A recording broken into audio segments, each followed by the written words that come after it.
morning to you and welcome to the show today. Today is 4th August, right? 4th August is a special day, and I'll tell you why it is a special day. I know it's a special day for a lot of you out there as well. However you celebrate it, good morning and welcome to have a great day.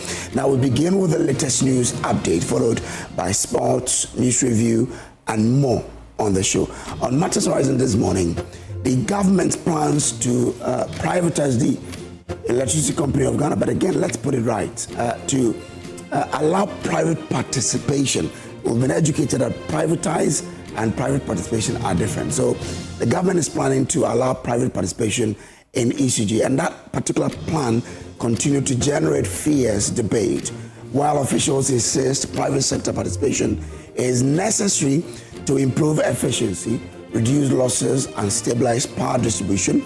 The Public Utilities Workers Union remains firmly opposed, warning that a move could threaten jobs, undermine public ownership of a strategic national asset, and fail to address the real challenges facing ECG.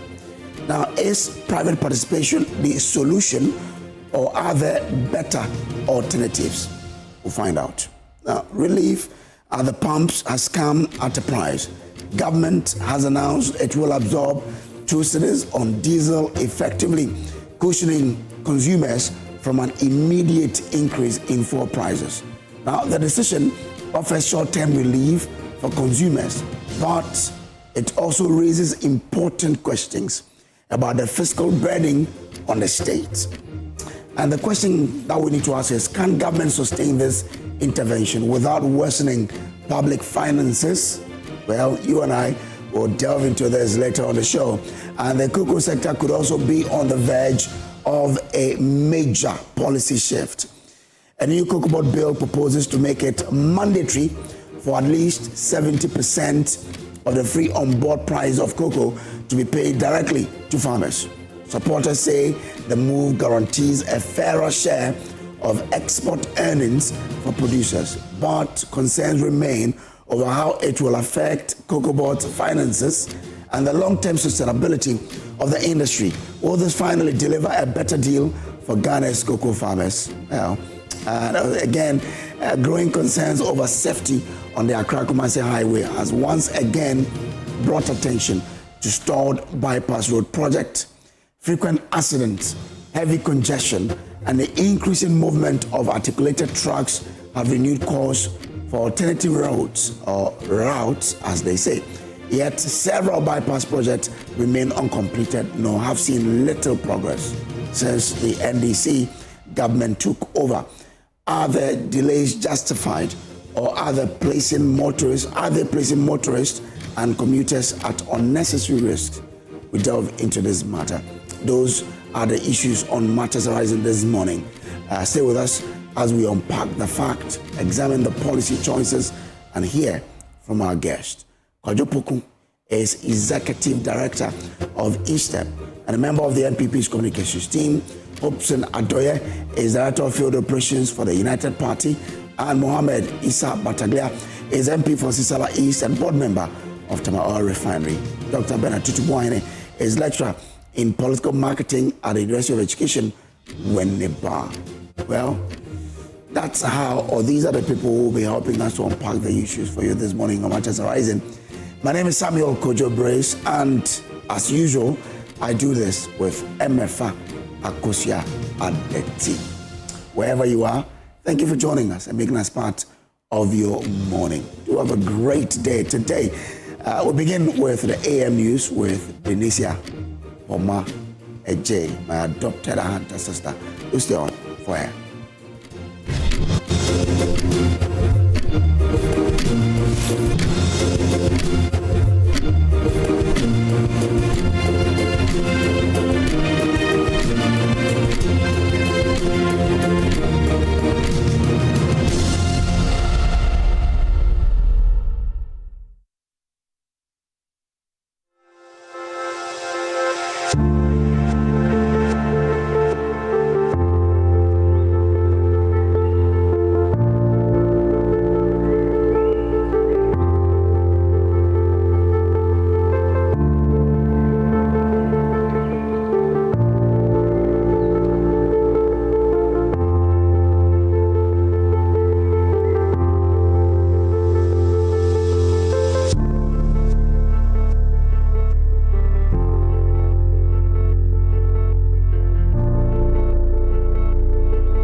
Hello, good morning, and welcome aboard to the AM News. My name is Denise Apomaji. Don't forget that the AM News is sponsored by Palladium Residences.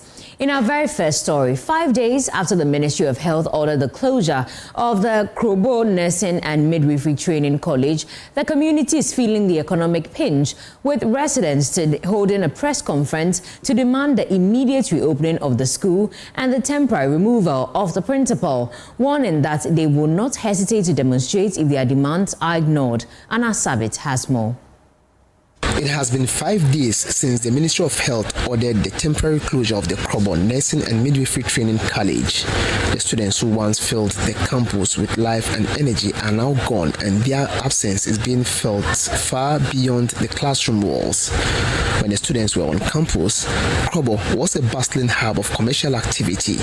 Market women, shop owners, and food vendors relied heavily on the thousands of nursing trainees who bought their goods daily. But since the closure on Wednesday, July 29th, that steady stream of income has dried up. When the school was in operation, we were able to sell our goods and the nursing students died from us. But now we are not making sales at all. I have a provision shop here and I sell frozen foods. The students have helped the community a lot. They used to buy from us, but since the students left as a result of the closure, we don't make sales and a lot has changed. The economic hardship has pushed the community to a breaking point. Today, concerned residents gathered for a press conference to make their voices heard. They did not mince words. They want the school reopened and they want justice for the students. As a host community, we have been aware of persistent concerns regarding the administration and management of the college. While we do not condone violence, indiscipline, or the destruction of public property under any circumstances, we firmly believe that sustainable peace can only be achieved by addressing the underlying issues through an independent, transparent, and impartial investigation. Addressing the press was Jan Isaac, a native of Kojo and a prominent voice in the Kojo traditional area. He laid out the residents' grievances with clarity and urgency, calling for immediate action from the highest levels of government. The closure disrupts academic activities, delays license examinations and graduations, impose additional financial hardship on parents and guardians, damages the reputation of the college. So in the interest of justice and accountability and institutional stability, we respectfully call on His Excellency the President of the Republic, His Excellency John Dramani Mahama, to urgently intervene by ensuring that the principal is temporarily relieved of her administrative responsibility pending the outcome of the investigation to safeguard the credibility and integrity of the process. The residents' demands were clear and uncompromising. They are not only seeking justice for the students, but also accountability for the leadership of the institution and protection of the health training facility that has become a source of pride and livelihood for the community. The residents' warning is clear. Patience is wearing thin. They have given the government a window to act, but they are prepared to take to the streets if their demands are ignored. The youths, parents, and the entire people of Kojo wish to state that if the appropriate authority fail to take the necessary action to address the concerns within the reasonable time, we shall be compelled to embark on a peaceful and lawful demonstration to demand justice, accountability, and the protection of this important national institution. The community, which once thrived on the presence of the students, is now united in its resolve to see justice done. Meanwhile, the 5-member committee formed by the regional minister is yet to release its findings. The Ministry of Health has remained silent since the closure order was issued, and the principal, Mrs. Helena Jamna, has not been seen or heard from publicly. The vacuum of leadership is deepening the uncertainty. For the students who are now scattered across their various homes, the wait continues. For the community, the economic pain is real and growing. And for the government, the pressure is mounting to act decisively. They have given the government a reasonable time frame to act, but they have also warned that they will not hesitate to demonstrate if their demands are ignored. The clock is ticking. Anna Sabit, Joy News, Kojo. The Motor Traffic and Transport Department, MTTD, of the Ghana Police Service has intensified enforcement of road traffic regulations with a 2-day operation in the Central Region targeting the illegal use of sirens, strobe lights and beacon lights. About 800 motorists were intercepted during the exercise, which aims to improve road safety and ensure compliance with traffic laws. MTTD Director of Education and Training and also Operation Coordinator ACP Alexander Kwekwo being warned that the unauthorized use of such equipment poses serious safety risk, especially at night. Abigail S.O. Nkrumah reports.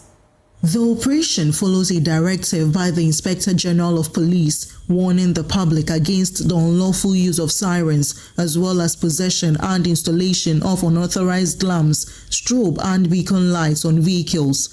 The coordinator of the exercise and Director of Education, Research and Training at the Motor Traffic and Transport Department, MTTD, ACP Alexander Kwekwo outlined the objectives and scope of the operation. We have seen that the headlamps that are supposed to be 2, headlights you call it, one in the near and off side, accompanied by parking lights and indicator lights, and in certain instances down there we have fog lights. Many have gone ahead and have added very dangerous hazardous LED headlamps that are supposed to be at the domestic level by property owners. He disclosed that about 800 drivers were intercepted across the Central Region during the 2-day exercise. We have intercepted about 800 drivers who have infracted either on abuse of siren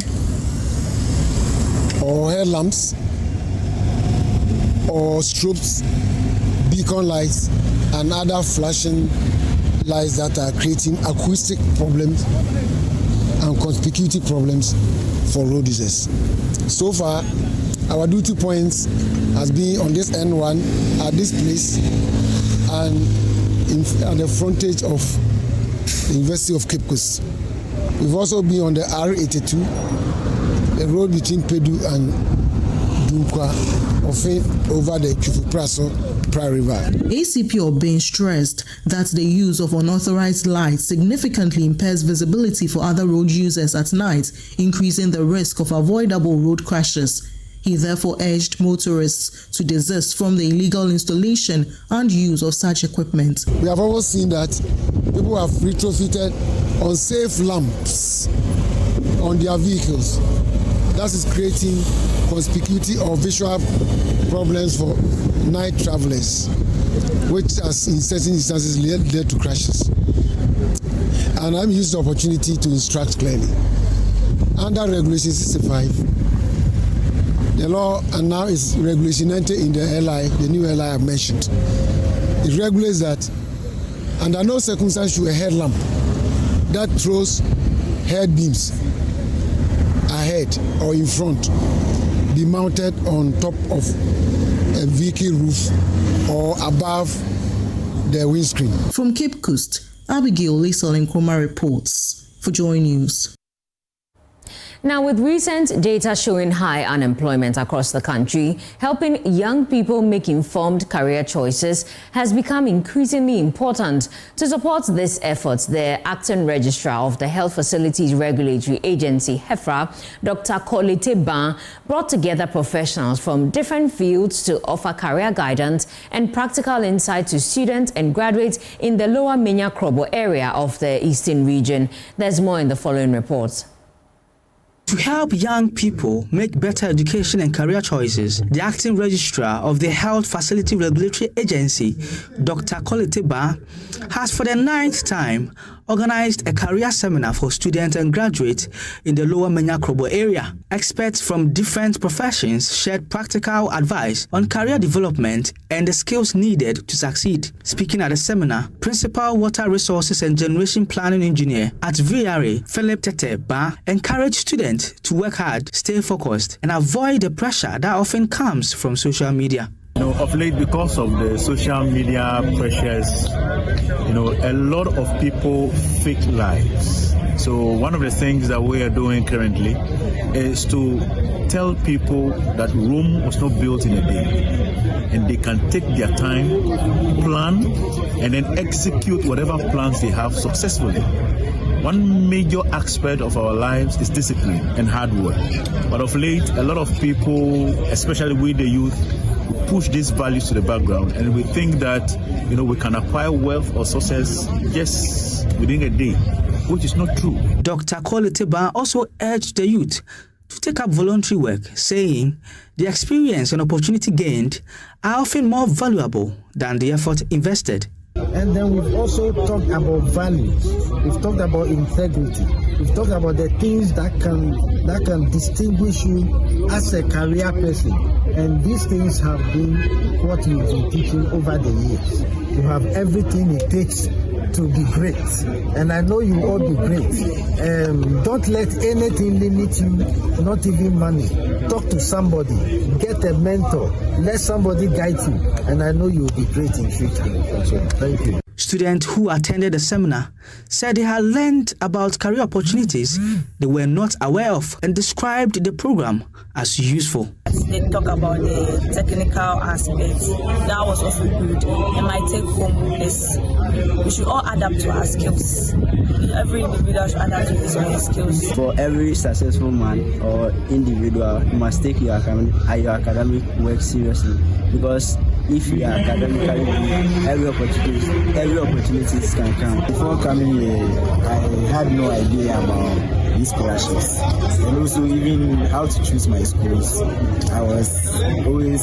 became something I've always been worried about. But when I came, I learned how to choose schools and also about the scholarships.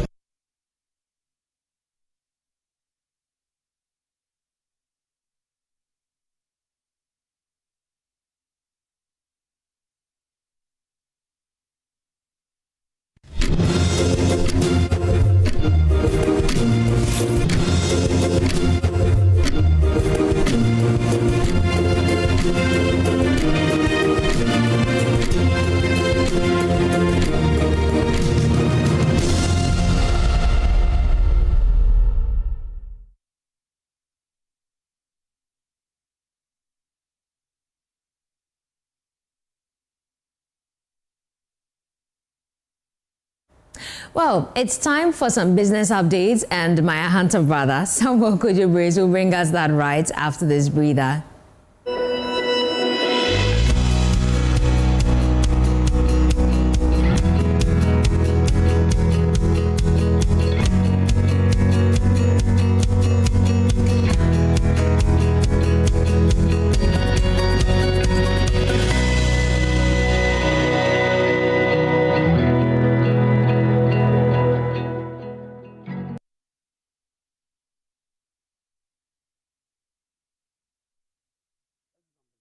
Now, and the Chief Executive of the Chamber of Oil Marketing Companies, Dr. Riverson Opong, has stated that more oil marketing companies will be reducing their prices in the coming days following the government's decision to absorb 2 cedis per litre of diesel as part of measures to ease pressure on transport fares and cost of living.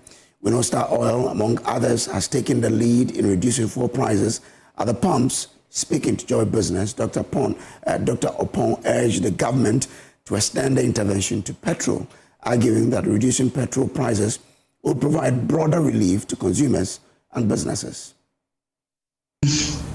I don't know why the government didn't do that.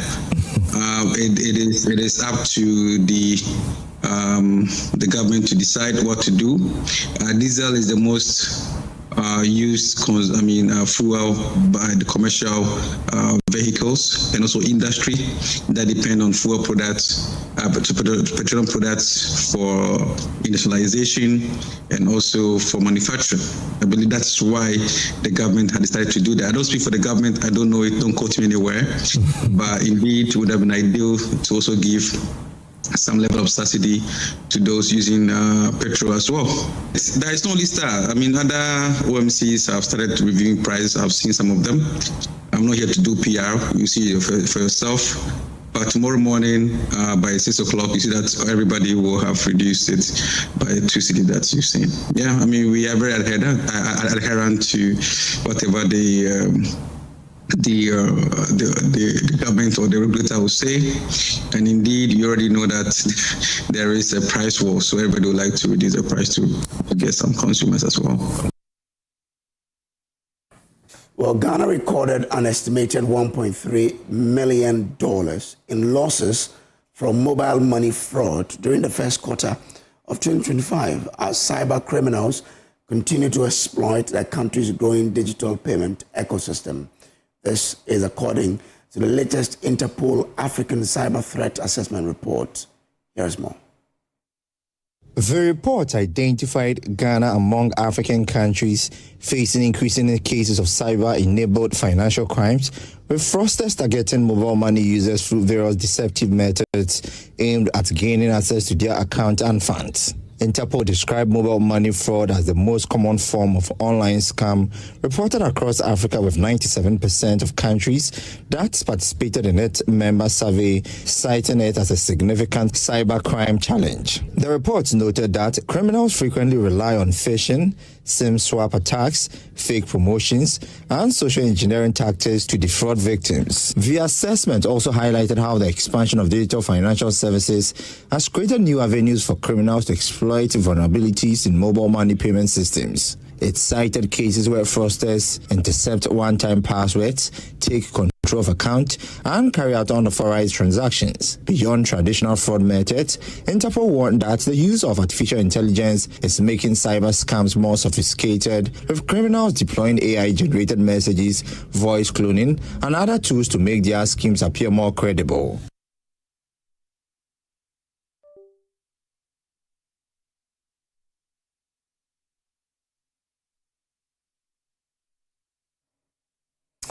Well, the Bank of Ghana has cautioned the public against using 20 mobile loan applications operating without the requisite license or authorization, warning that the activities violate the country's regulatory framework and pose risks to consumers. Here's more. In a public notice issued on 3rd August 2026, the central bank said it had observed the continued operation of digital credit service providers offering loans through online platforms despite lacking approval from the Bank of Ghana.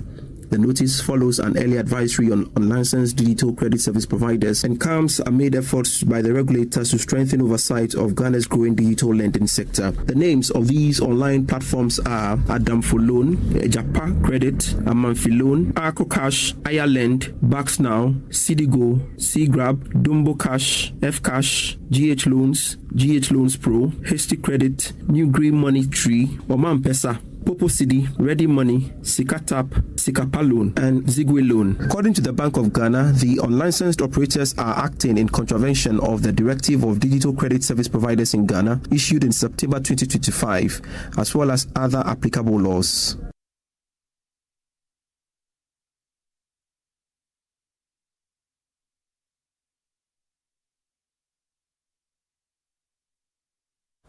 All right, and that's it for the business. I'll be back to you, Denise. Yeah. Thank you, Ahanta Pelisa. I hear a lot of warnings at the back. Yes. To be honest, if I said, let's just not waste time. Thanks for bringing us business. Well, that's it for the AM News. Don't forget that the AM News is brought to you by Palladium Residences. Well, for more news, I know a place, of course. I highly recommend you log on to myjonline.com. My name is Denise Apomaije. Up next is sports. A while later, we'll have our news review. Have a very lovely Tuesday.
Imagine a family without a home.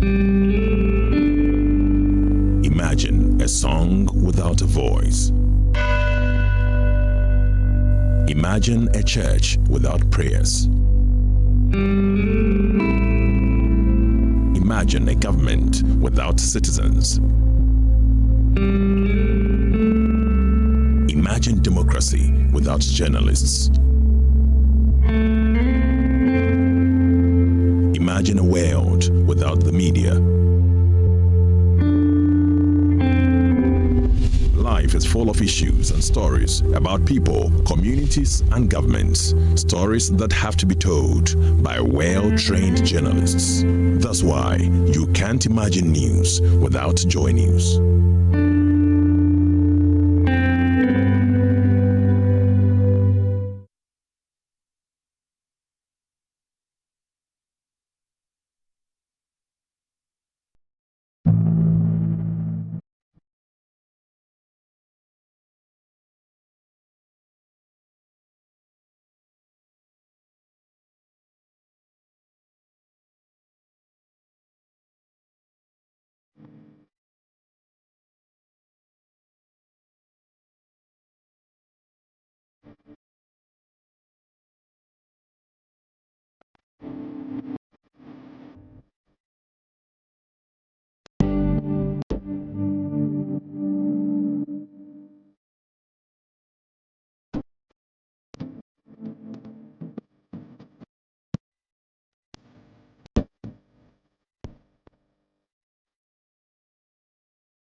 Good morning, everyone. Welcome to AM Sports here with me, Muftaru Nabila Abdullah. On August 29, corporate organizations will assemble at the University of Ghana Stadium for the 2026 edition of the Joy Sports Invitational Tournament, the annual corporate sporting event put together by Joy Sports. Tons of companies have already signed up for this year's event, which will be happening at the University of Ghana Stadium, the venue that has hosted the last two editions of the company's major sporting event. If you want to participate in this event, get in touch with the Joy Sports team or the events team of the multimedia group and sign up. You can speak to Slevin on 024-237-6445, 024-237-6445 to sign up. Also visit myjoyonline.com.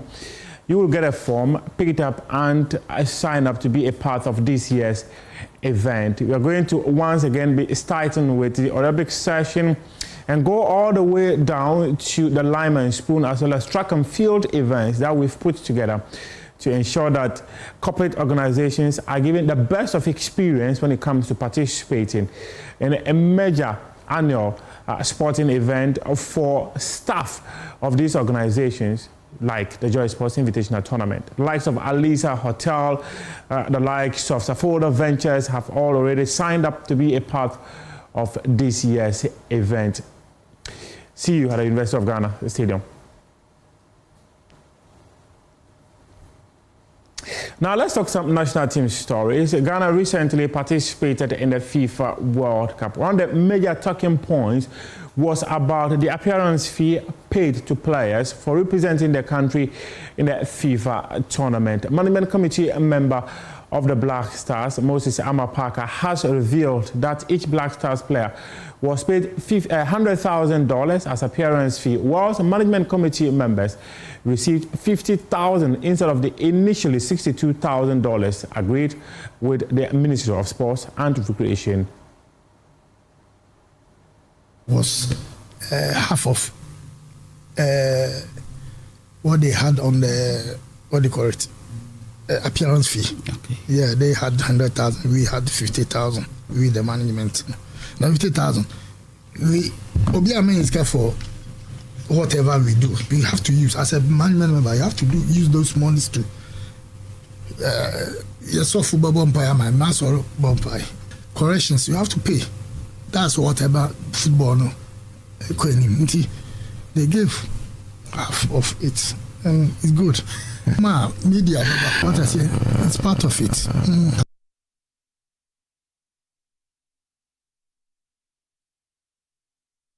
Moses Amapaka is a management committee member of the Black Stars. Now let's go to Morocco, where Ghana's Black Queens, they are participating in the Women's African Cup of Nations, and their chances of progressing to the next phase of the competition was hit hardly by Cameroon in March Day 2 of the competition, where Ghana suffered a 1-0 loss.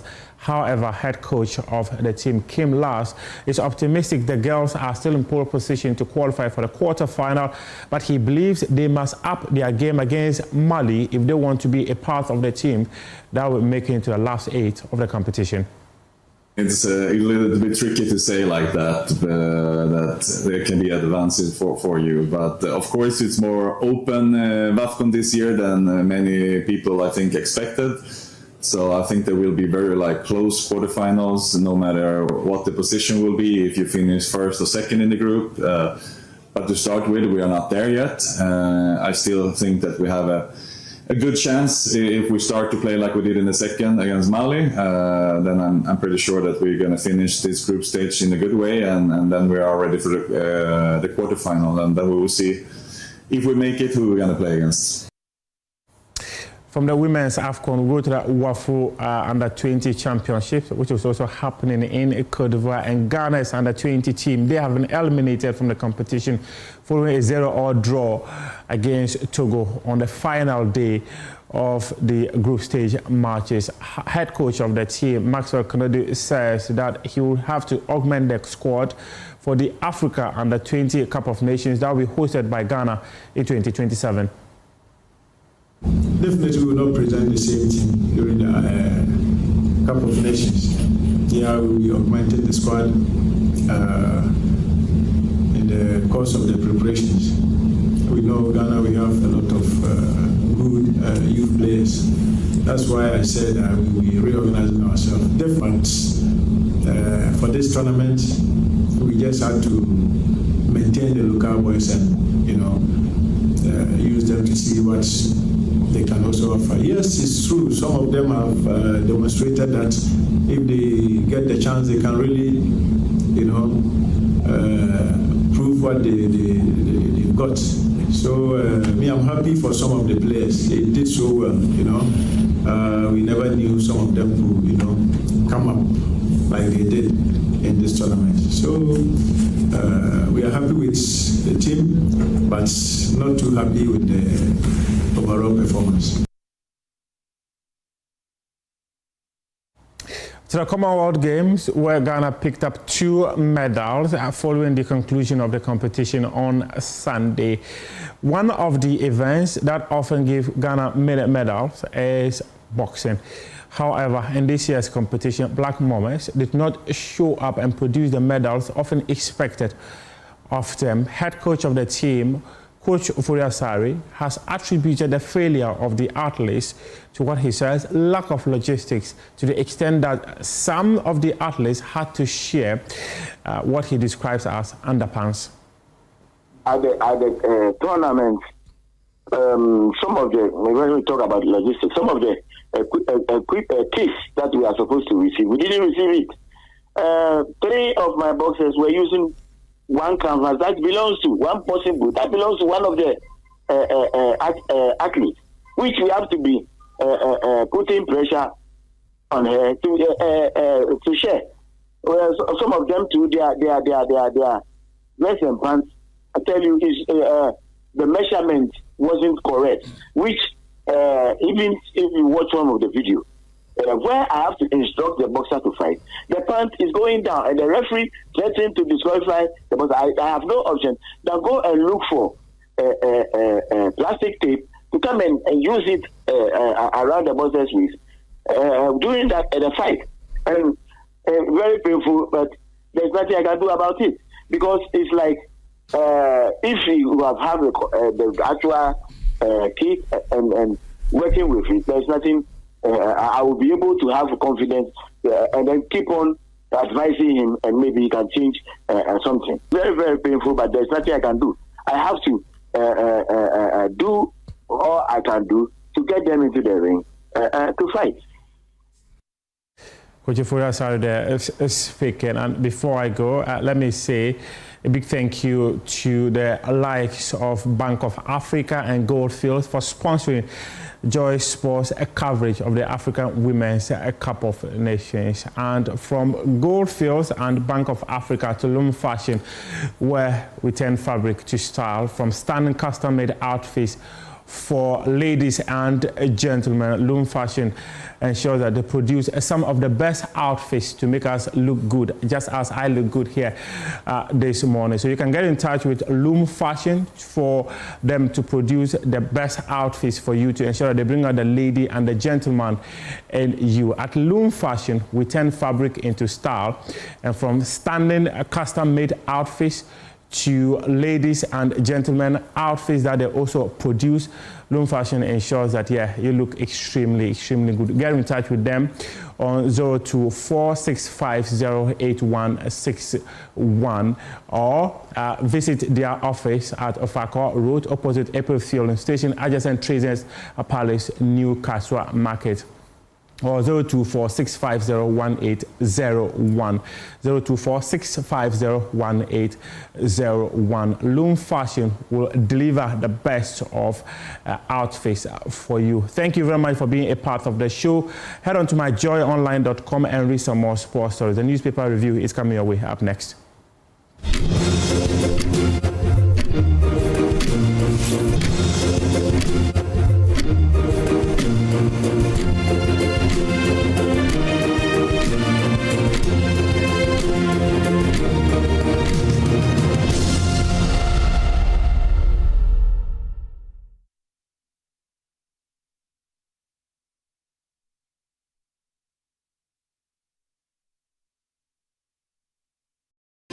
Another week is here on the greatest of all time show. My name is Giovanni Clip, and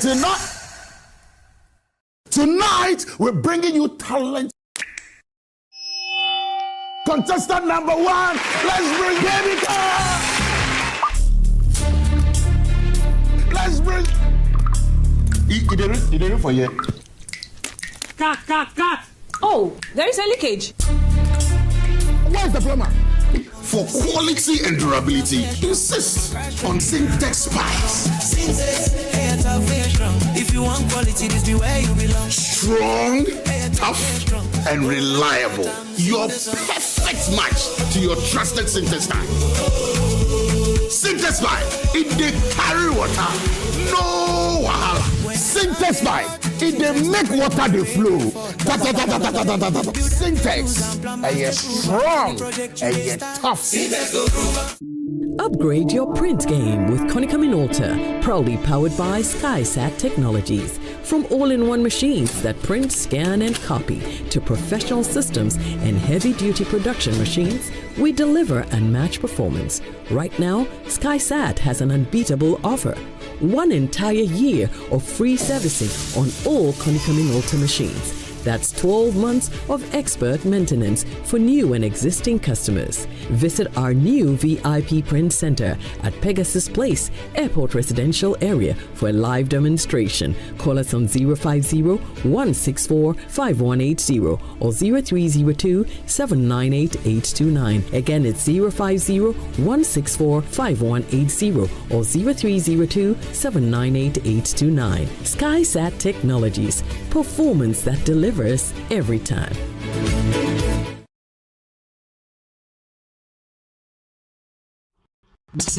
Bad referee decisions? Don't let your child's grade suffer a bad match. Ensure a straight win this academic season with curriculum-aligned textbooks and interactive tools from Pegasus Publishing. From preschool to senior high school, we have the exact game plan your kids need to ace their classes. And because it's World Cup season, you get a massive 20% off every single book. Don't drop points. Call 059-50-10175 or dash to Pegasus Publishing in Accra Newtown, right opposite the Total Energy Station. Free delivery within Accra when you call. Pegasus Publishing, shaping minds, winning futures.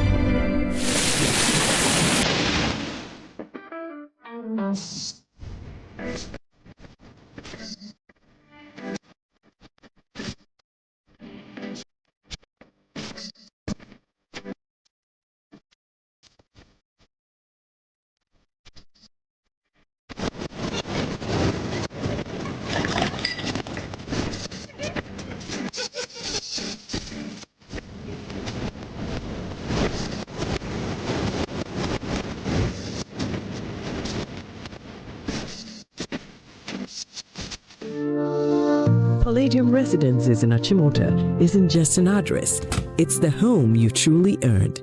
Secure your place with just a 10% deposit and choose from beautifully designed modern apartments or spacious townhouses built for everyday comfort. This is more than a building. It's a vibrant, curated community with a clubhouse, state-of-the-art gym, and an on-site hotel, all at ABC Junction, minutes from Achimota Mall. Enjoy city energy while retreating to your private sanctuary.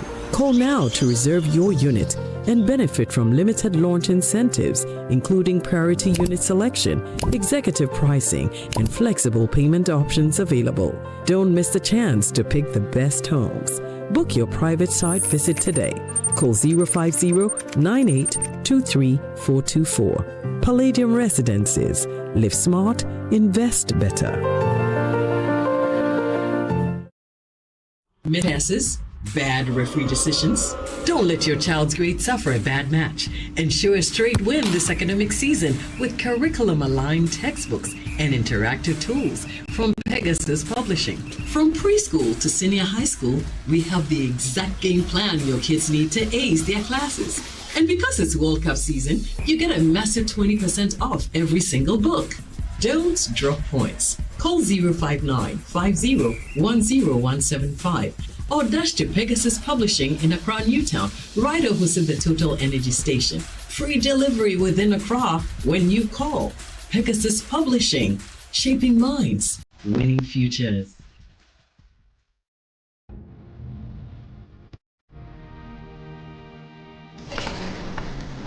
Through every stage of life, some things simply stay with us. The spirit of never giving up.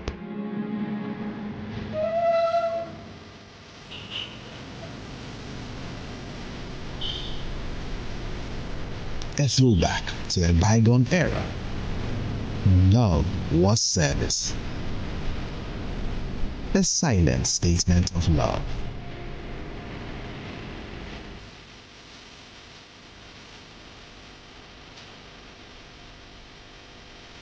A thoughtful gesture that deepens bonds, balancing work and life. Every drop refreshes, every sip hydrates, just as it should. I am awake, one for life. Drink water, drink awake. Supporting the National Cardiothoracic Center. This phone only has one job, to keep up with you. But when your camera freezes, your messages arrive late, your video calls keeps breaking, and your battery gives up even before the day begins. Maybe your phone is trying to tell you something. Maybe it's time to get something better. Purchase the phone that keeps up with you during CompuGhana's Mobile Prime Week, the biggest mobile phone festival where top brands meet best prices. From the 27th of July to the 9th of August, enjoy exciting discounts on smartphones from Samsung, Tecno, Infinix, Itel, Vivo, Xiaomi, Huawei, Hotwave, and Doji, plus amazing gifts. CompuGhana has the right choice for you. Visit any CompuGhana showroom or shop online at CompuGhana.com. Call us on 0302-752020 or WhatsApp us on 0243-143-143. Mobile Prime Week, the biggest mobile phones festival. Top brands, best prices. CompuGhana, passion for technology.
Imagine a family without a home.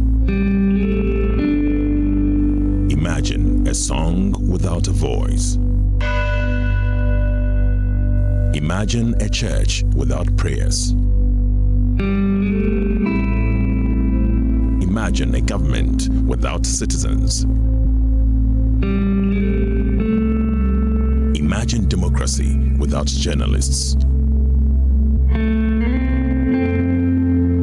Imagine a world without the media. Life is full of issues and stories about people, communities, and governments. Stories that have to be told by well-trained journalists. That's why you can't imagine news without Joy News.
This is my second time in Siru, a small farming community in the Wild West district.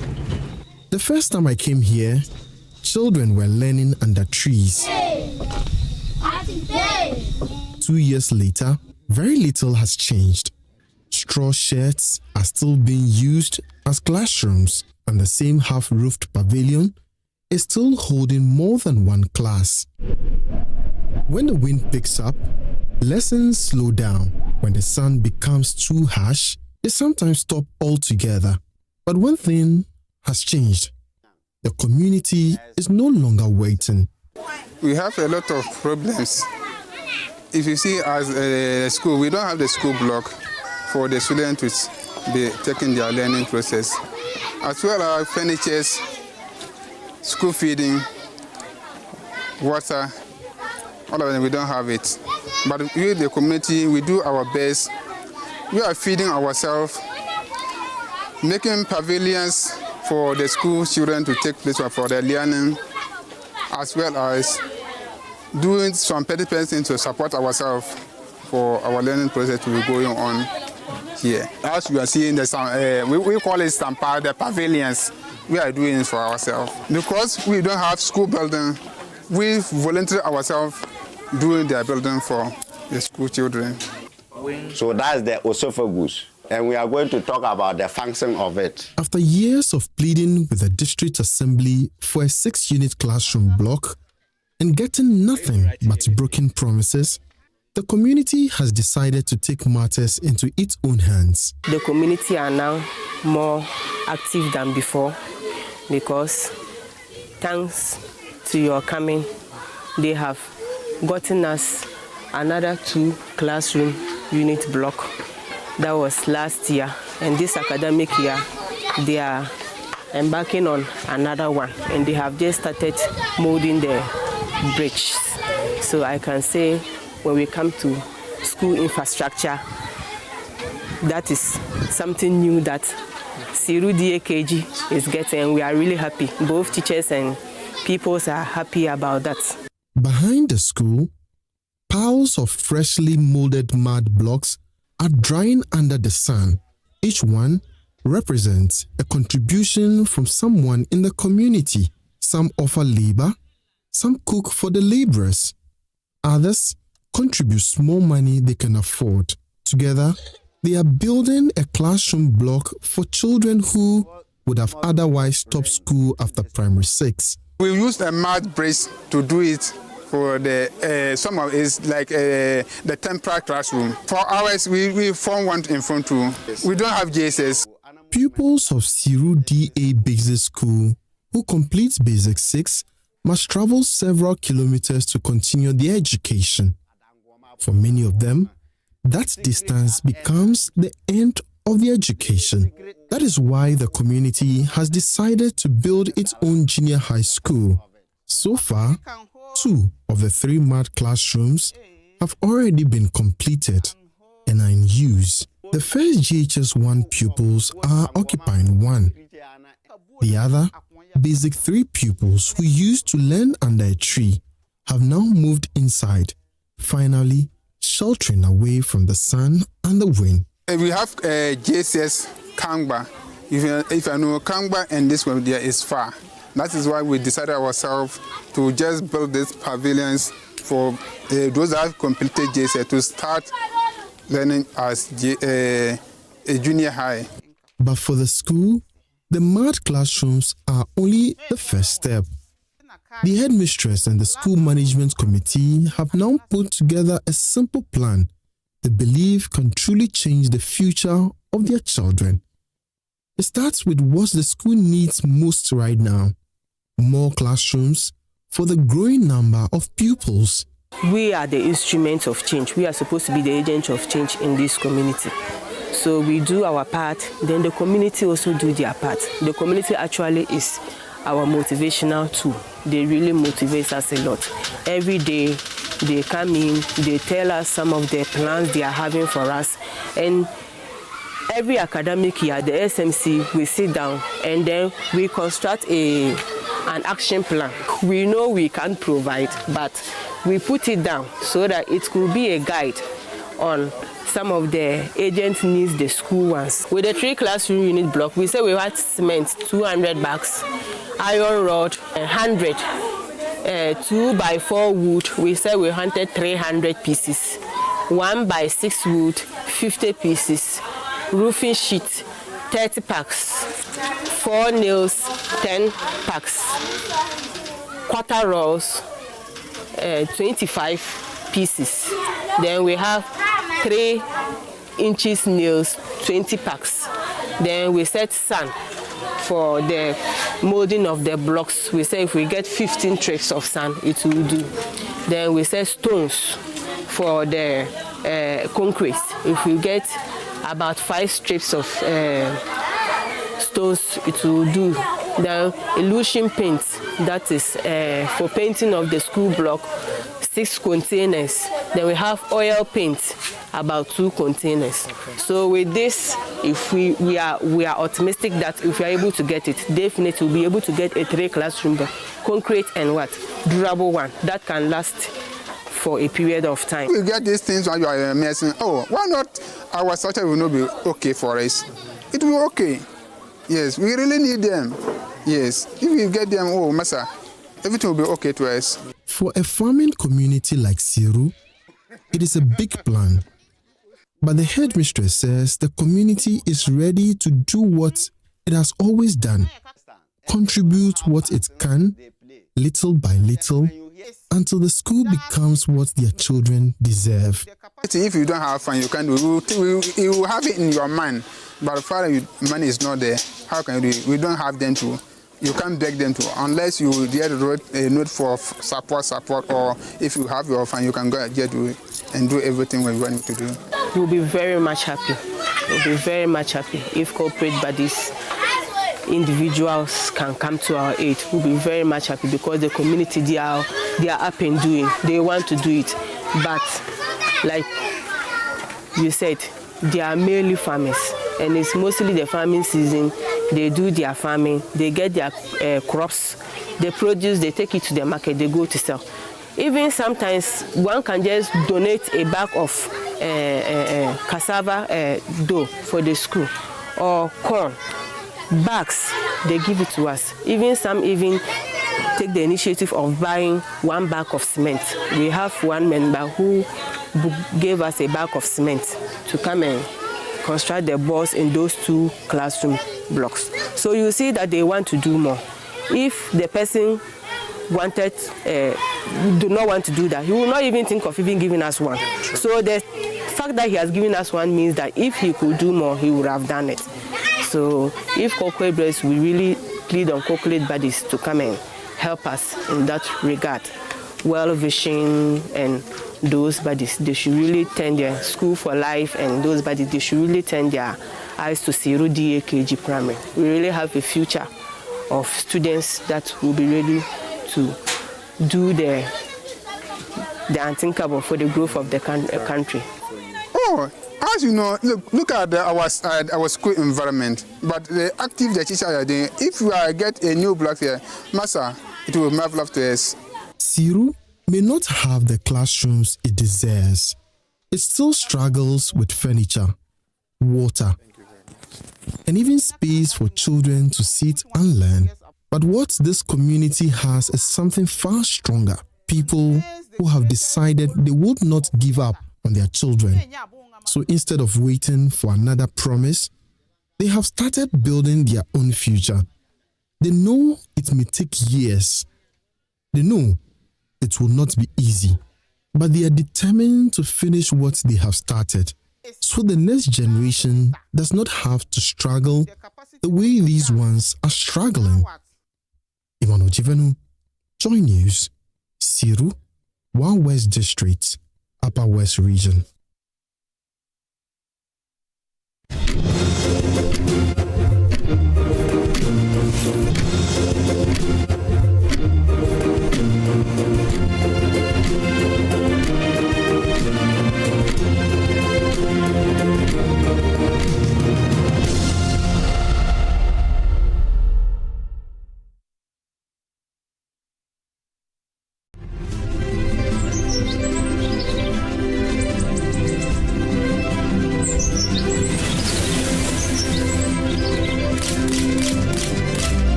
Another week is here on the greatest of all time show. My name is Giovanni Clip, and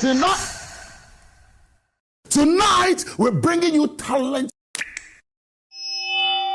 Contestant number 1, let's bring Baby Girl. Let's bring. You did it for you. Cut. Oh, there is a leakage. Where's the plumber? For quality and durability, insist on Syntex pipes. If you want quality, this be where you belong. Strong, tough, and reliable. Your perfect match to your trusted Syntex pipe. Syntex pipe, it dey carry water, no wahala. Syntex pipe, it dey make water dey flow. Syntex, and you're strong, and you're tough. So this strategy will lead. Oh no, not again. Sir, relax. The generator will come on now. The generator is not working. Why stress yourself when the experts are just one tap away? Introducing Left Power, the smart emergency support app from Left Signature Limited. With Left Power, certified engineers respond fast, anytime, anywhere. No delays, no stories. Hello, sir. This is Left Signature Limited. The request has been received and our engineers are already on their way. Please relax. We've got you covered. This is professional. Every Left expert is certified, verified, and can be tracked in real time. Oh, you'll know they're coming before they even arrive. From electrical engineering and solar power systems to data center management, cloud services, smart automation, and software development, Left Signature delivers excellence, fast, reliable, and professional. Left Power. Your solution is just one tap away. Available on Play Store and App Store.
Through every stage of life, Let's go. some things simply stay with us. The spirit of never giving up.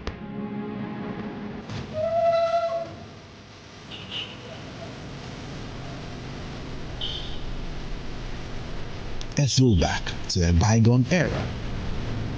Love was service. The silent statement of love.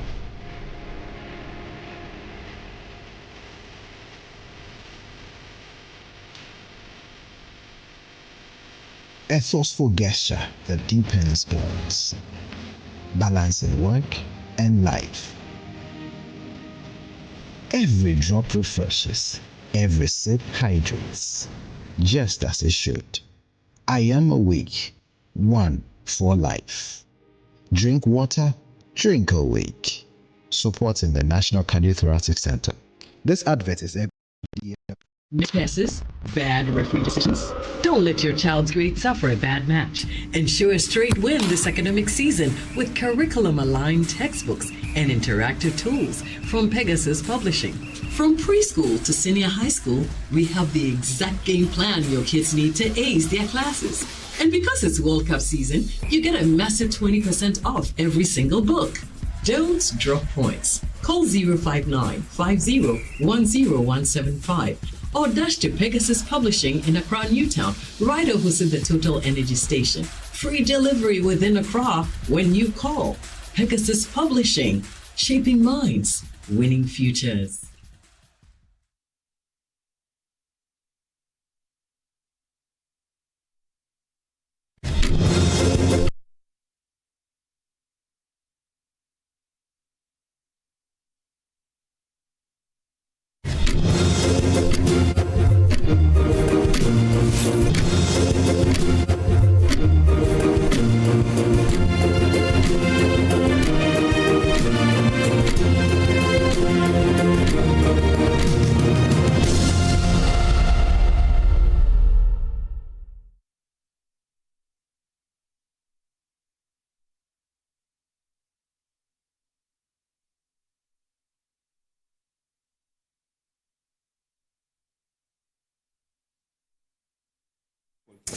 All right, welcome back to the AM show. Time for us to bring you the matters arising. But let's start from what the papers are reporting.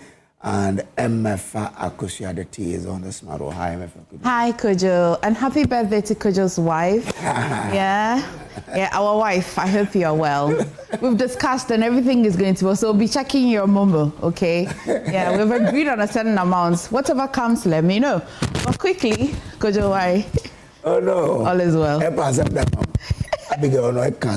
Often serious. That's what's supposed to be. Let's start with the insights this morning. Kojo, BOG warns public against some unlicensed or illegal digital lending companies. They've listed about 20 of them. If you want to know, stories on page 3 of the insight, Kojo, 20 of them online digital lending companies. Reparations, Archbishop backs €100 million slavery fund. Story as well is on page 3. And let me see another big one as well. Faris family accuses Upper West Akim DC police commander of intimidation over property. Story is on page 3 of the insight. I'll go to the next paper. Could you bring you the headlines to the next paper? Okay, maybe Daily Guide. The Daily Guide this morning. Court freezes America's Abuaja's bank account and property. Story is on page 3. UCC takes postgraduate degrees online and launches e-campus. Story is on page 3 as well. And fuel prices skyrockets. Petrol at 16.229 Ghana cedi and diesel as well 19.49 Ghana cedi. We also know that yesterday the government announced some release 2 Ghana cedi on diesel. Story is on page 3.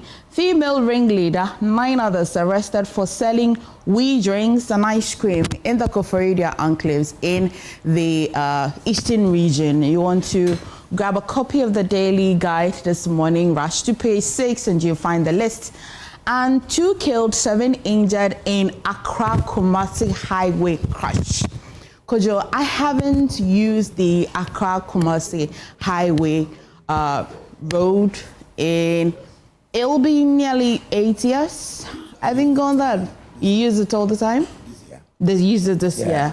And I cannot measure the level of I can't tell how bad it is or how good it is, but yesterday we saw the video. You're discussing it today, right? Yes. There's a huge congestion that develops on that road. There are several bypasses that have not been done too.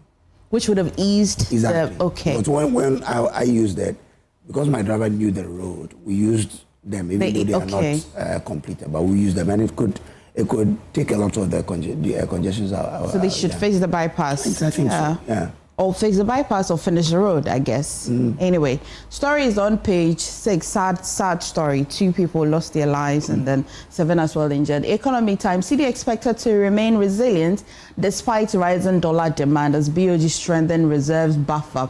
Ghana transitions from IMF program to 3-year policy coordination instrument. Story as well is in the Economy Times. Gold bought to launch gold-backed digital investments tokens to attract diaspora investment. That's also in the Economy Times. And I'm just going to go to another paper as well, run you through quickly. The New Republic this morning. The Galamsey Queen of Nzima. I'm not too sure, Kojo. It's in the Western region and enclave area. Because this woman, Angela List, is the owner of Adamus Resources. Adamus, yeah.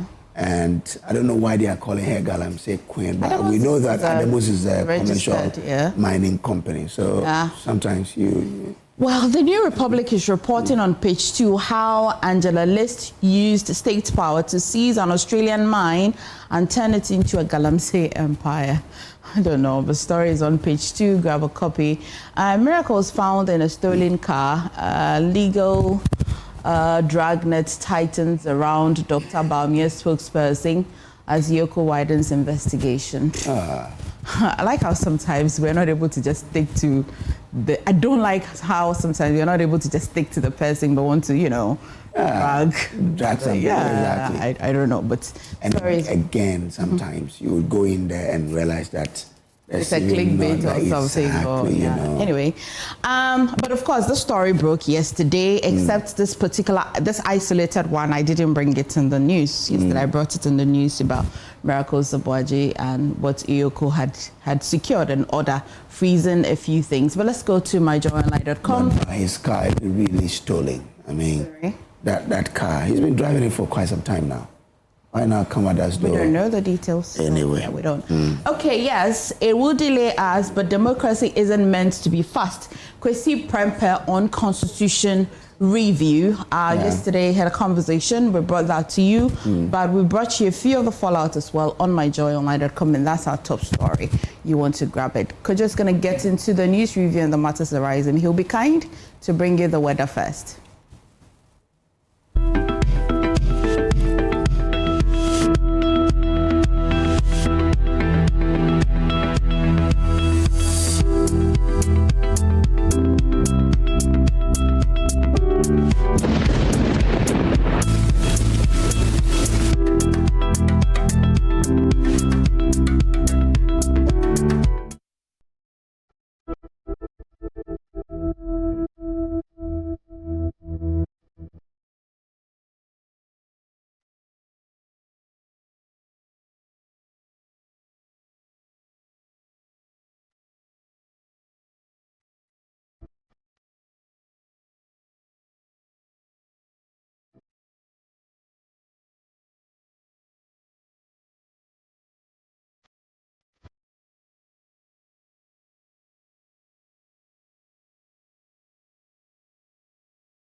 All right, welcome back to the show. AM News Review is sponsored by Syntex Pipes and Pegasus Publishing. Thanks to them, we are able to bring you the review always here on the show.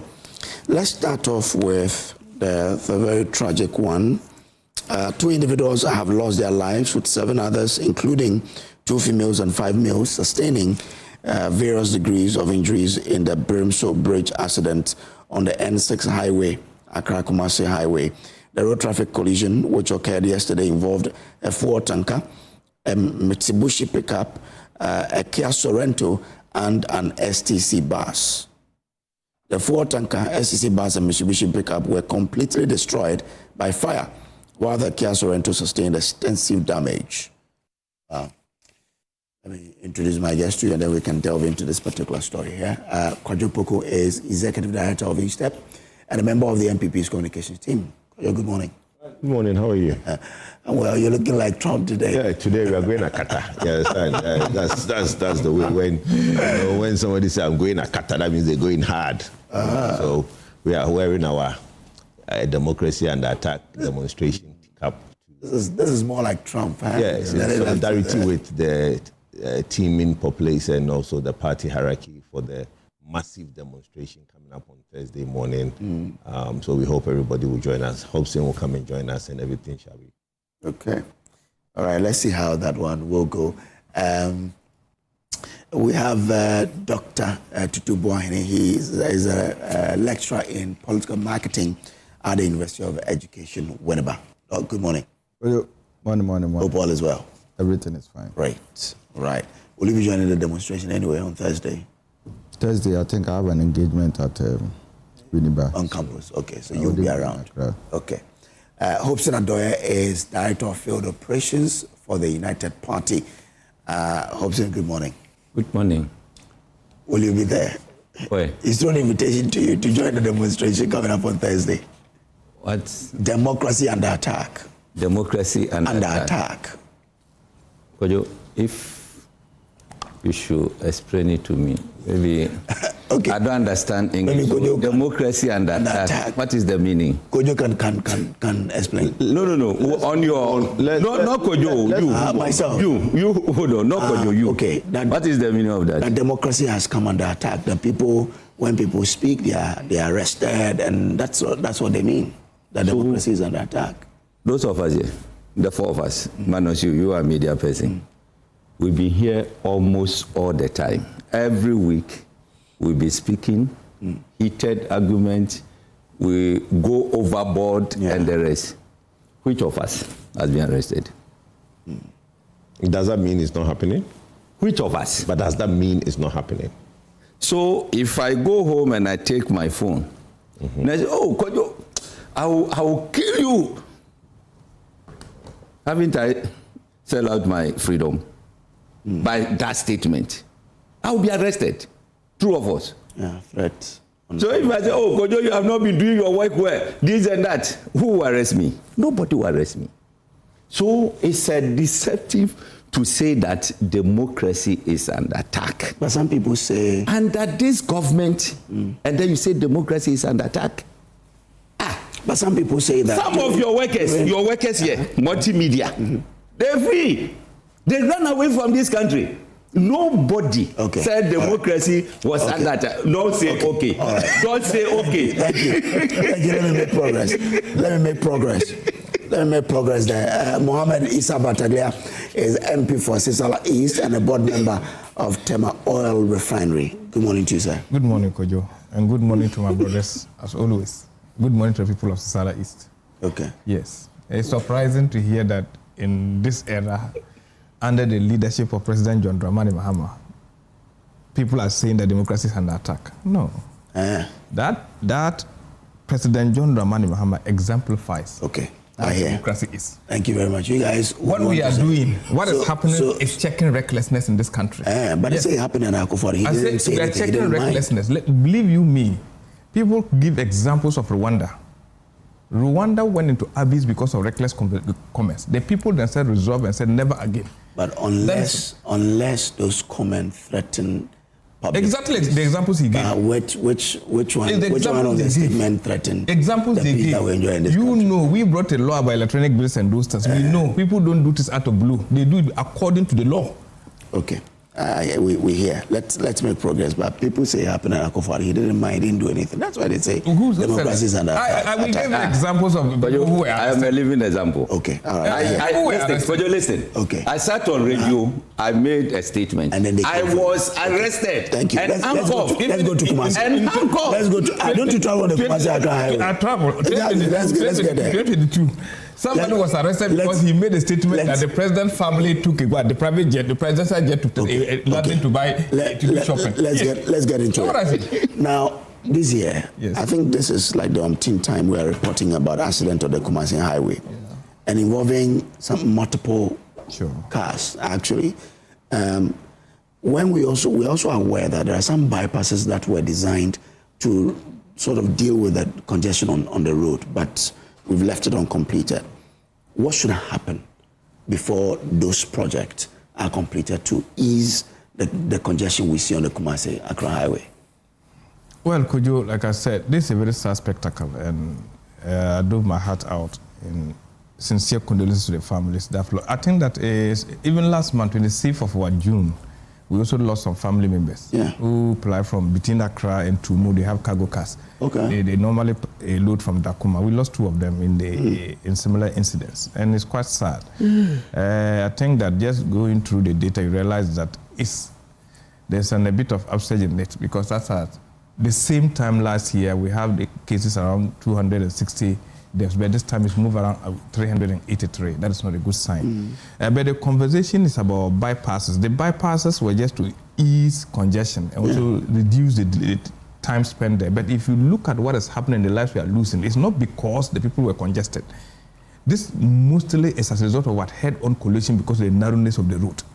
So it means that where these things happen are places where the cars move and they speed. Yes. But when the person knows I've lost a lot of time, you know how driving is. Yes. You want to make up when he has. You see, but I'm just giving you because the point is that the conversation in time past and today that I still think is very relevant is the fact that the road is narrow. And for that matter, normally what happens is head-on. Even I think that a Cape Coast route, those things happen. You get it? So we've all agreed that if we can expand this road and dualize it, that would be good. And that is why that idea of what the expressway came in, where we think that if you have 6 lanes, 3-3, that we are going, you know that you are driving, you are not meeting any car. For instance, if the bypass at Nkoko, you know when you pick that road, you know that you are not meeting any car coming. So even no matter how you go, it's fine. It is between you and your car and making sure that you don't skip off the road. That's the point. So, and I think that should be looked at very strongly, because these are 2 big cities, Kumasi and the kind of traffic on that road. So are we saying something extra would look on for the bypasses to remain the way they are? Nobody's looking on. I am sure if you look at the conversation here, government indicated that they need about 6 billion to be able to fix that, and that 6 billion will be incorporated in the 2027 budget. That will be dealt with. But they also think that we should be able to reduce the travel time drastically. Not just even that, but also making sure that this incident that we record day in, day out, because the narrowness of the road, sometimes you go out there, you see these trucks that are even blocking you for some time. You take the least chance you get, you want to speed them. That's what is causing the head-on collision. We know the STC is one of the safest means of travel in this country. If you get the STC getting involved in this, you can imagine the situation. Because sometimes when you are driving on this road, you meet this cargo trucks. This articulation and the cargo trucks, they can be on. You can follow them for almost about 10 minutes. So the slightest chance you get, you think that you can speed off. Meanwhile, there's another car coming. So to me, I think that the idea, anyone who conceived the idea to create the express route, to me, is a fantastic idea. Let me give you an example. When I was in Saudi Arabia, between Makkah and Medina, 400 kilometers journey, minimum of what? 8 lanes. 400 kilometers, you see that 8 lanes or 10 lanes, 5. You travel safely without any incident. So I think that it's high time. Yeah, but we'll get to this. No, we are getting it. But once you have bypasses, that can help reduce the travel time. One, if you reduce the travel time, people will not have that edge to say, I want to make up when I have to speed. People will always have time to be able to. If you reduce it, people even want to use 2 or less than 2 hours to get to Kumasi. That's the point. But I'm telling you that the biggest challenge is because of the narrowness of the road. That is the narrowness of the road. That's the biggest challenge. And it has shown clearly where we have fatalities because of the head-on collisions. That's the point.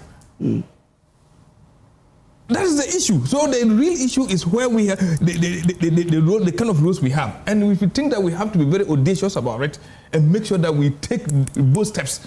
And clearly they say that the funds have been locked in, making sure that at least are there $4 billion to be able to construct that. And so far the work is being done, the clearance has been done. And also they are telling you that we are not halting on this. We are making sure that by 2027, all those I think there are 4 places, Konongo, Enyinem, Osino, and some other place. There are 4 places, the bypasses will be there. So they'll work on that too.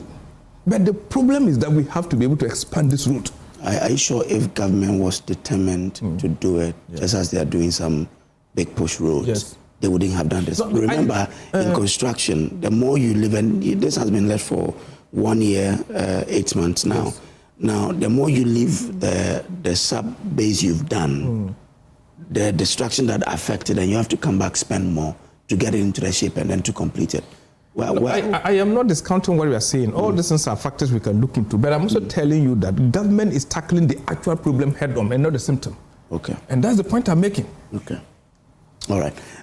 Doc, let me bring you in here. You agree that government is tackling it head on, and that's why we've not seen an action on it. They want to make sure that the expressway is probably started, and then, as we are being told, that this will be budgeted for next year. What do you think? Is that the best way this could have been handled? Kojo, before I start, let me say good morning to us all once again. And I want to thank Agogo, Asante Achamagogo Presby Church, on behalf of my family, the honor that they did to my younger brother, who is the head pastor of the Agogo Presby Church. Oh, okay. Doing his send-off service. I want to especially thank Nana Pijahino of Agogo and the entire chiefs in Agogo, and then the Queen Mothers who actually graced the occasion. And then my last thanks goes to Ofakashia. He has been a mentor and a guardian all this while. And I want to say a special thank you to him. Yeah, Kojo, I mean, when it comes to this Accra-Kumasi highway and recent issues that have been emerging, sometimes you are tempted to ask questions as to why, the government, decided to probably do the expressway and not probably continuing with, the bypasses to bring it to a completion. But I have listened to the Minister for Roads and what he said.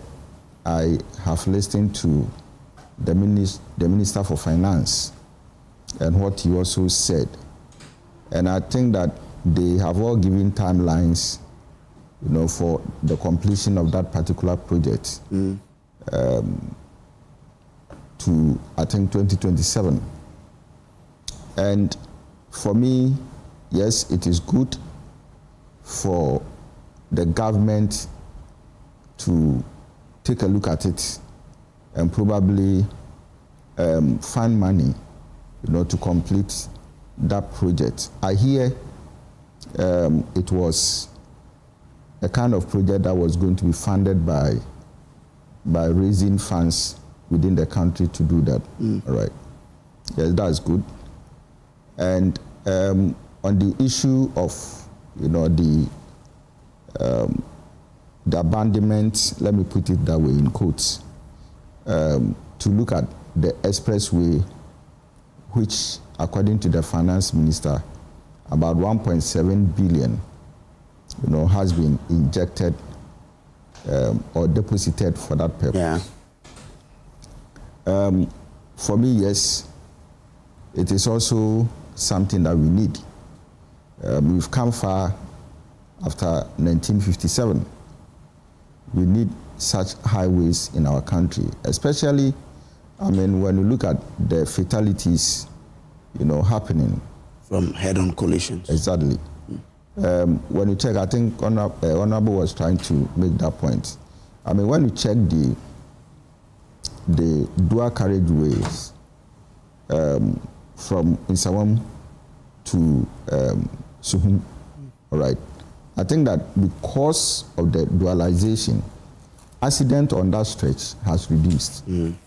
When you check again, the Nkoko bypass is the same, all right, and it's in terms of reduction in traveling times, it has also brought some kind of relief. What I've seen is that gradually the Nkoko bypass, the quality is going down.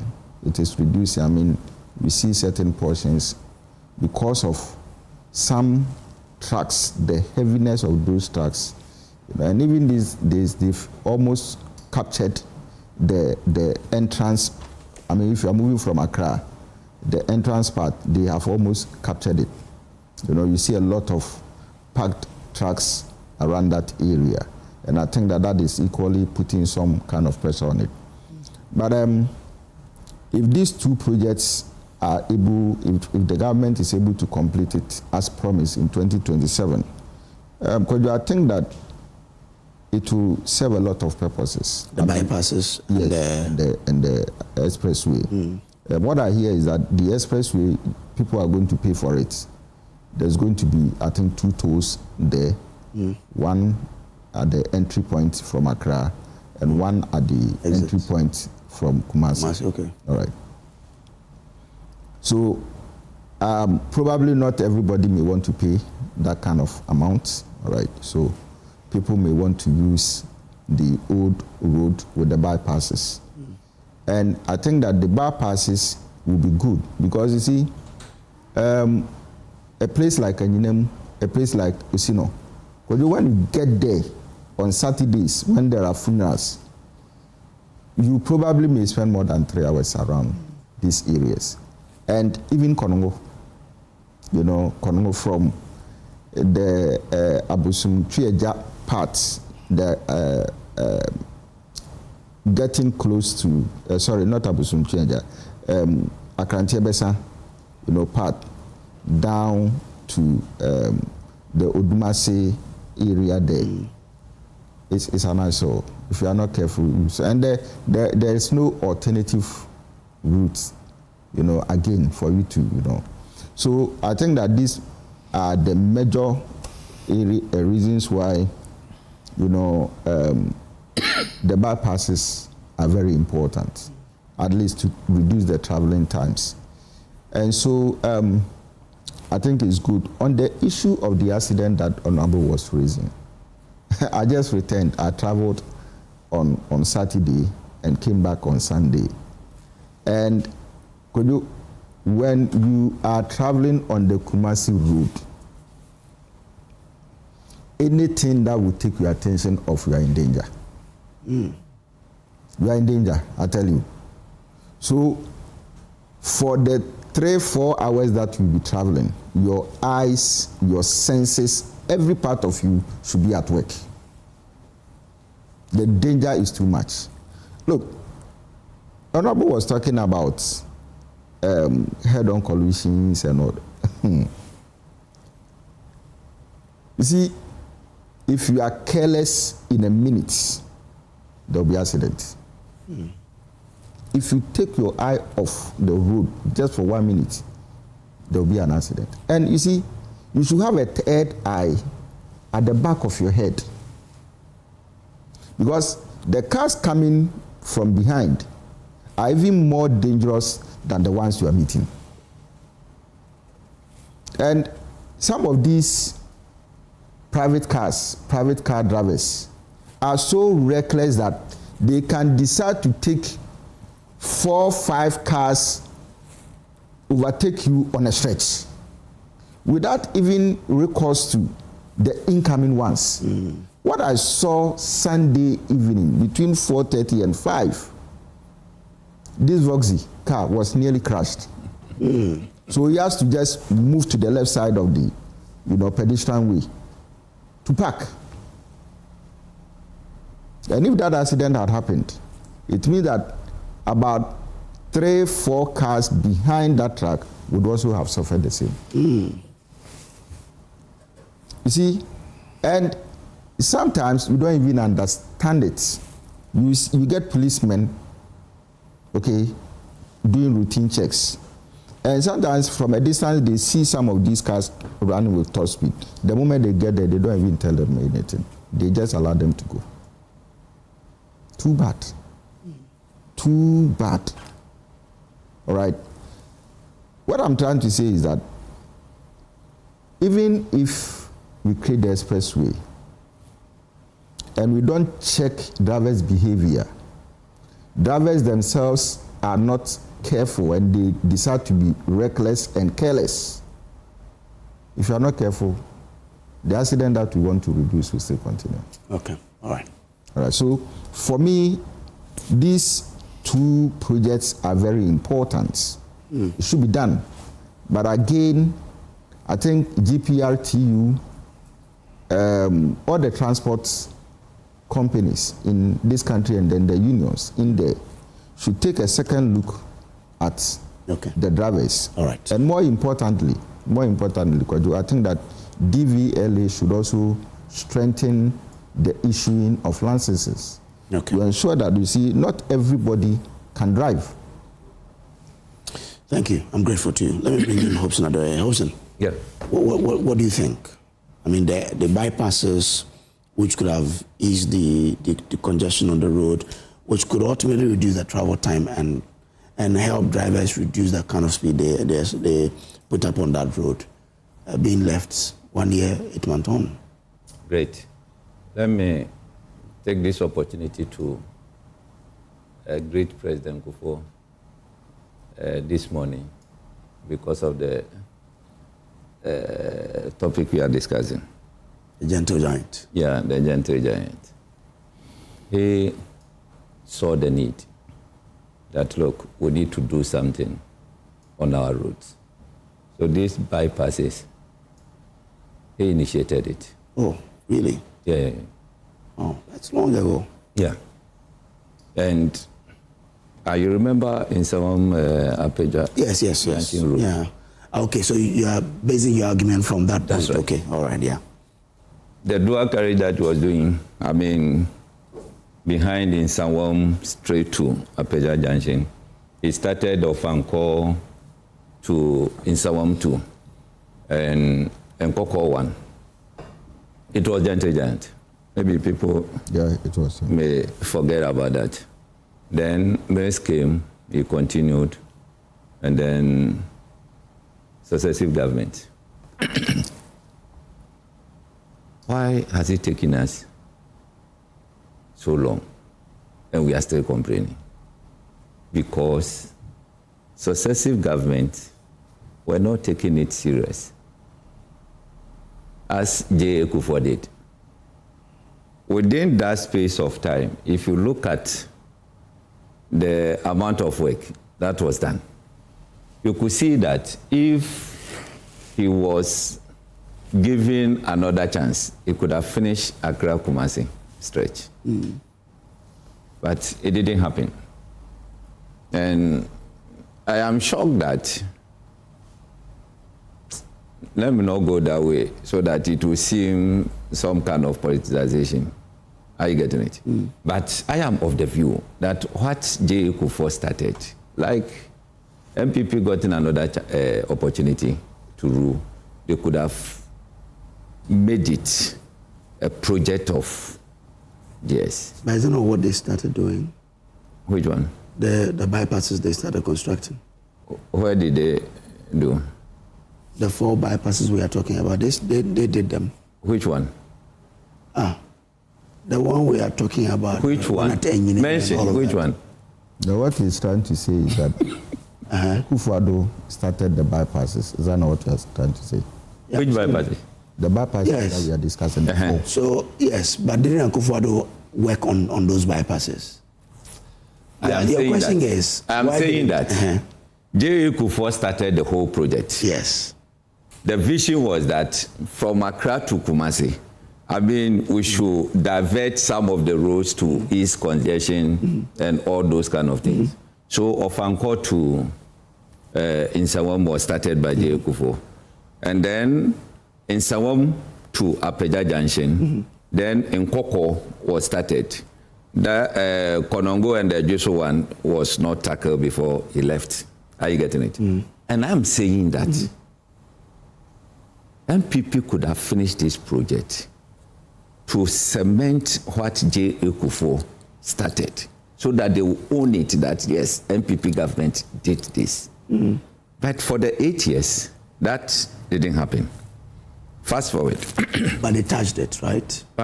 Oh, it's not touching it. I'm saying that 8 years you are not able to finish, and Kojo, we are all complaining 1.5 years we should be able to finish that. Are you getting my point? Yeah. So they slept on it. That one, let us accept that. But I will encourage that, look, come what may. Kojo, you cannot shake your head. I can, because you amaze me. You really amaze me. Huh? But you finished your submission. You really amaze me. But finish your submission. Because you finished. No, don't worry. There was 8 years of the mills, the NDC 2009 to 2006. What did they do on that road? I use that road every week. I will tell you exactly where the NDC left it and what stop that conversation today. But you make your submission. You really amaze me. You see, Kojo, this kind of politics. No, you started it. Mills completed from Achimota or Fanko to who completed? He did not. Oh, please. We live in this country. Where was the Fanko? Please stop it. What was it done? Mills did only the Suhum overpass. Oh, Suhum overpass. Let me advance my point. Will you allow him? You get to. You always do this and then we are supposed to. It's fine. Gentlemen, hold on. Hold on. Kojo. You have your time, please. Note it. Yeah. That's why I was quiet. So you note it. Ofango Road. Who did Ofango Road? Who did it? What are you talking about? Now, listen, in Sawam to Apeja Junction, who did it? To whom that stretch? Who did it? Make your submission and stop this kind of politics. There's who did it. Yes. Even so for line. It wasn't the Suhuma wasn't done by Akufo-Addo. It was done by Mills. What are you talking about? I'm talking about completion. The Suhum overpass was done by President. It started by Akufo and Mills completed. And then he did all the ones that he has Hobson has mentioned. Now the bridge in Suhum, the overpass was not completed. And Mills completed. Then, if you are coming from Accra on Sawam to Suhum, the right stretch, the dual road on the right, was equally not completed. That one, it was Akufo-Addo who came to complete it. Right. You don't use that road, so don't even talk. What do you mean by that?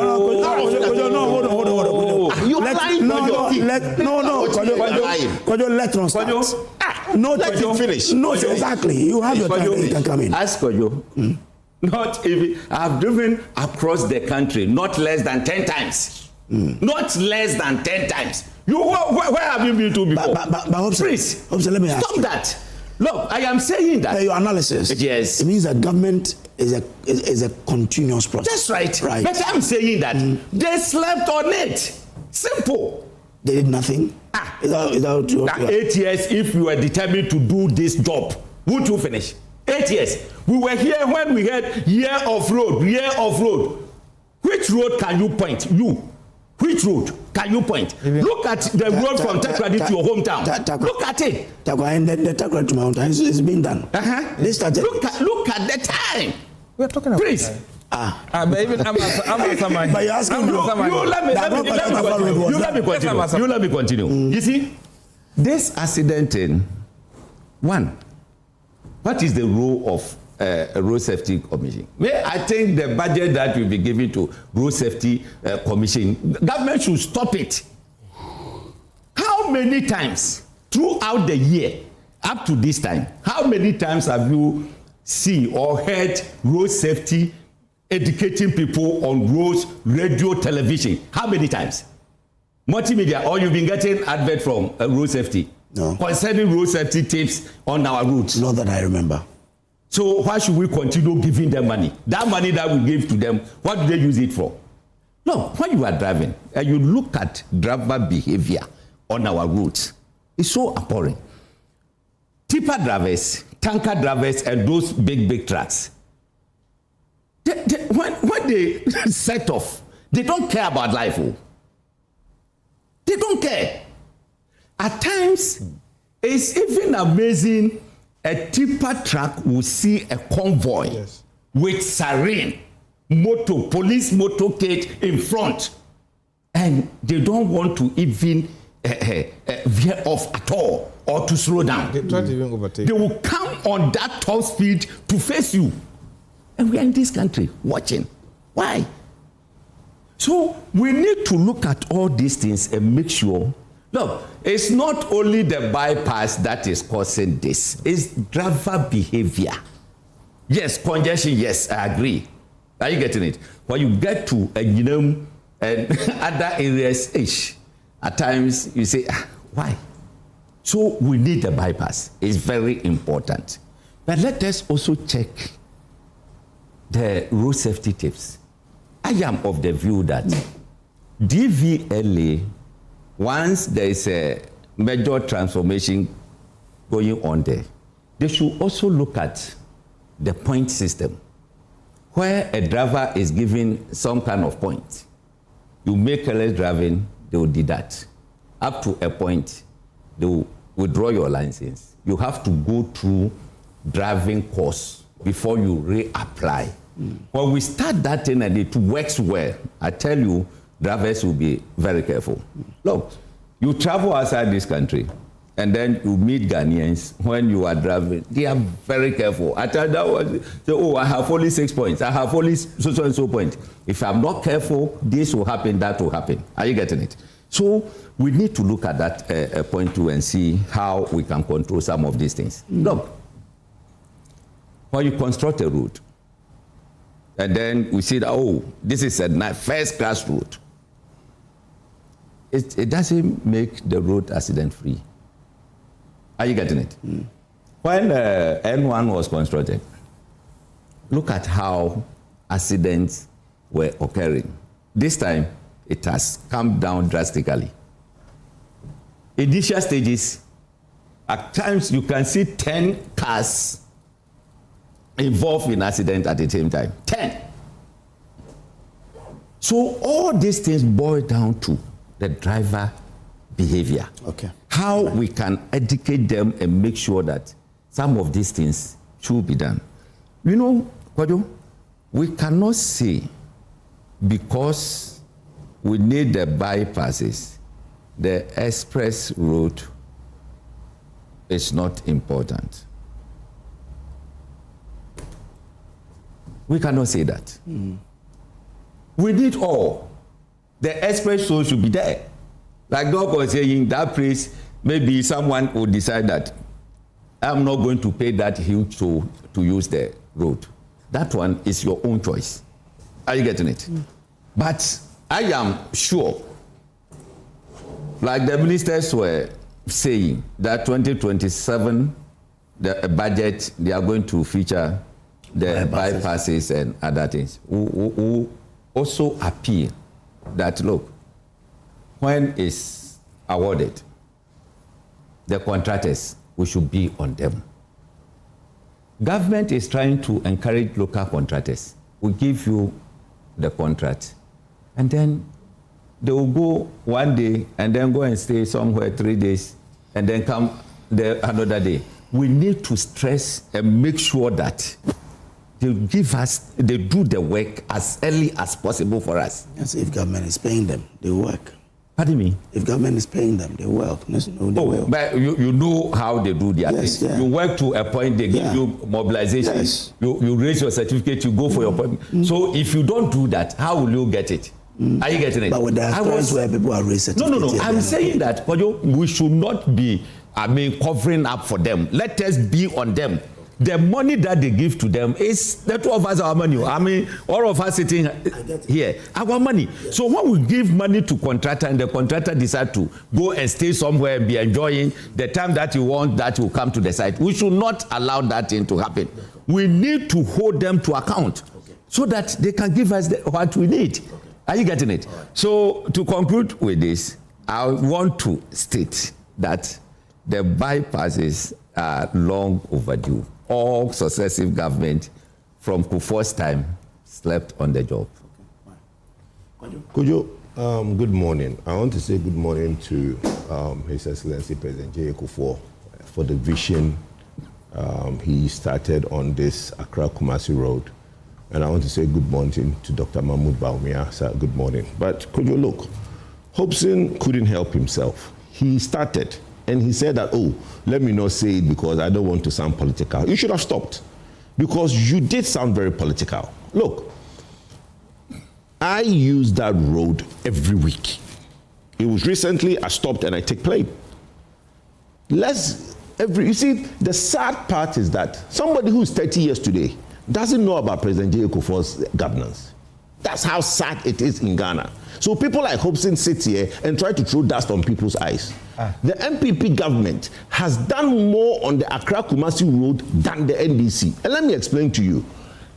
Circle Achimota, MPP, President Kufuor, first contract that was awarded was the Circle of Anko road, the dualization of Circle of Anko. President Kufuor, of Anko Pokuase overpass all the way to Nsawam, MPP government. Then we started the bypass of Nsawam to Suhum. Then it was stopped. The 8 years of NDC between 2009 2016, we drove on one side, they never finished the other, they never touched the other side. For the 8 years, we all drove on one side. It was Nanado that came and completed the other side for Nsawam to Suhum. Apeja is Suhum to Apeja bypass. MPP government. Hey. Yes. Hey. Apeja, who did Apeja bypass? Let's Google it. Stop it. But Apeja is President Kufuor. Stop it. The Apeja bypass is President Kufuor. The first time we stopped going through a Buakwa. Stop it. Why are you arguing? But you said it yourself. Stop it. But you said it yourself. And then you are saying that one side was... We drove, listen, from Suhum, let me explain it very well. From Suhum to Linda Door. Hold on. From Suhum to Linda Door, it was NPP government. President Kufuor that did it. Yes. You said it. No, but you said it. The first time we stopped going through a Buakwa. Before you go through Teacher Mante and the Buakwa. It was President Kufuor. Thank you. But why are you saying I'm wrong? But that is Suhum to Apeja. That's Apeja Junction. It was NPP government. So why are you arguing? You said it yourself. So from Suhum to Apeja. From Suhum to Apeja, you said it yourself. We are talking about the dualization. No, but I am saying hold on. The diversion. Okay. Was the diversion. If you're talking about hold on. Let me. The Pokasi interchange Pokasi interchange was the MPP. For Pokasi interchange. It's MPP. Yes, what? But I'm telling you, hold on. Let me finish. You initiated. It doesn't matter. Please, let's stop it. What do you mean by that? Now, let's go to Nkoko. Nkoko over bypass. MPP. We started it in 2007 and Atados completed it in 2011. But if you look at the government that has come in the last 16 years after President Kufuor and touched on that road, the MPP government have done more on that road than the NDC government. It's a lie. Show me exactly where the NDC did. Where did you start? Where did you start? Where did the NDC start? Tell me where. Achimota is MPP. Oh. How can Achimota be MPP? The day Atamis commission stop it. What are you talking about? Commission it to what? Who started? I said Achimota of Anko. Can you tell me Achimota of Anko? Which is Circle Achimota. MPP. And Achimota of Anko who? Oh, my brother. What is Achimota of Anko? What is Achimota of Anko? That dualization from Circle to Afanko. What's MPP? You see, how can you do Achimota of Anko? What is Achimota of Anko? Circle to Afanko is MPP. Did they complete it? Did they complete it? But, oh, my brother, is that where we are going to start from? That's where it's a conversation. Who started we are talking about work? continuity. Please. Who started the work? That's what we're talking about. Nkoko bypass started by President J. Akufo. Nobody completed the road. Please. Let's not go on that tangent. Hobson started a conversation that is very erroneous. He tried to make it look like after the President Akufo started, it was the Nanado. It wasn't. There was 8 years of a government that abandoned. No. In fact, let me give you a big example. Is that what that from Insawam to Apeja, through Suhum, it was to be dualized. It was started. The 8 years of JM1 and Atamils, we drove on one side. It was Nanado that came and did the other side. 8 years, NDC left it. Why are we going down this rabbit hole? You understand? Why do you want to start this conversation? I go on that road more than anybody on this path. I drive daily on that. Please stop that. Why is it daily? Let me make my submission. There's nothing that. Go on. There's something here that says, and this is from Modern Ghana, says, yes, the administration of late President John Evans Atta-Mills and John Dramani Mahama worked on sections of the Accra-Kumasi Highway and related trunk roads between 2009 and 2016. Their government continued and took major dualization and rehabilitation works, such as sections around Insawam, Apeja, and portions of the wider highway corridor, as well as proposing public-private partnership for future. I'm not saying they didn't. I'm saying, no. Let's put this in perspective. Yeah. Look, President Akufo, he started saying that President Akufo did well. But even my brother, let me speak. Wait a speaker, quiet. Hold on. Let me speak. Handed over to Ghana, government of Ghana. You started this conversation. Let's put the record straight. Circle Achimota, President Akufo. Nobody is disputing. Achimota of Anko to Procrease. It's just recently been done. If you did it, why is it being done now? Achimota of Anko. What Achimota of Anko? Who is doing it? Kojo, listen. You understand? No, the Achimota of Anko road project was constructed by China Railway Waju Group Corporation and handed over to government of Ghana in September 2012. When did it start? Was it done in 2 years? Was it done in 2 years?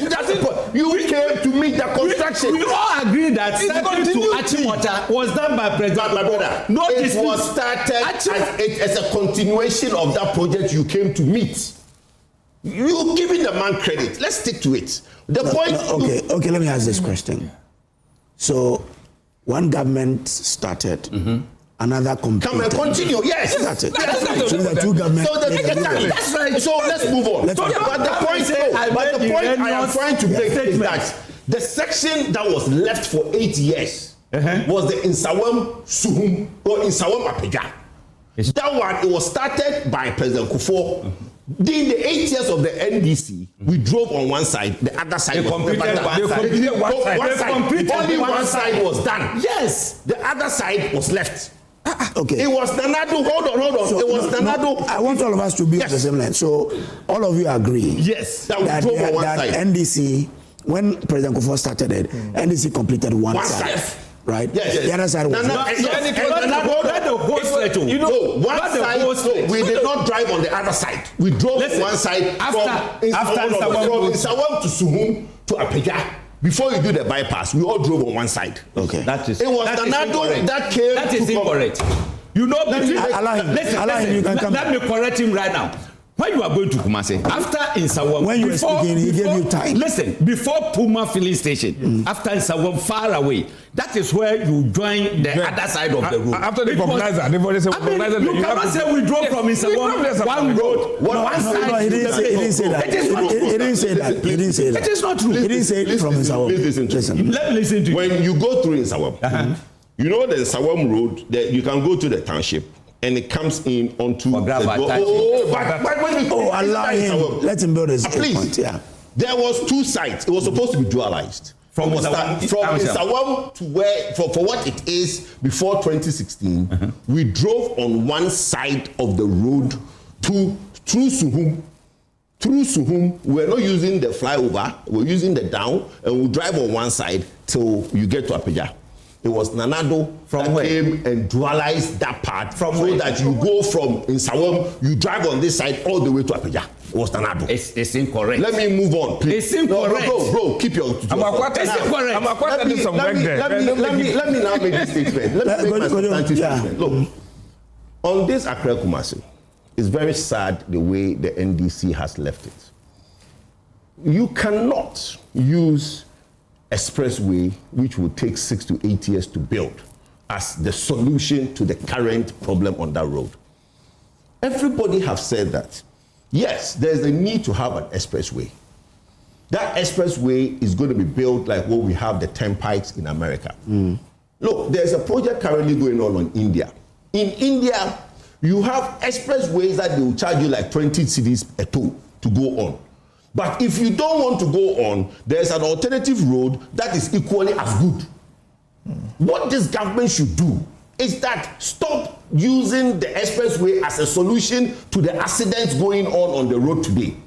Fix the existing road, because there is already a livelihood. There's already people who use that road. You are going to toll this expressway.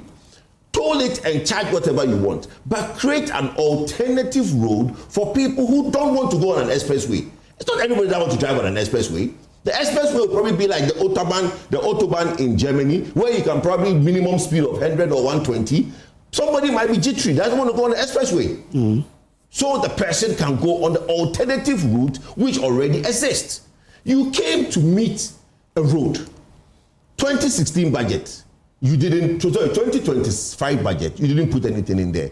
2026, you didn't put anything in there. We are now being told today that it is going to be budgeted in 2027. Clear 2 years of you coming into government. You are telling us it's important to you. It's not.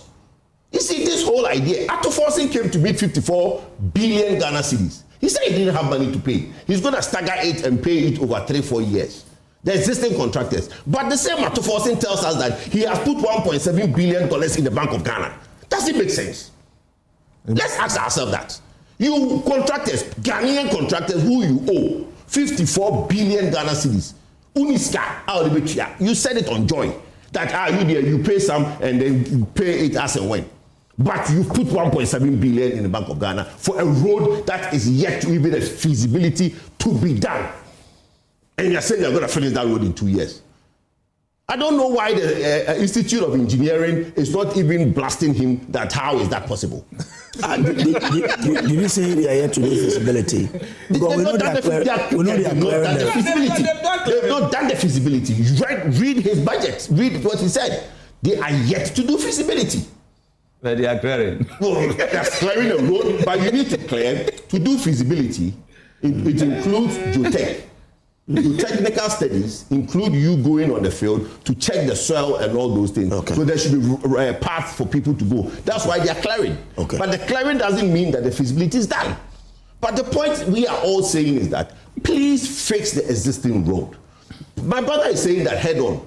Bro, that road, we've been using it from time immemorial.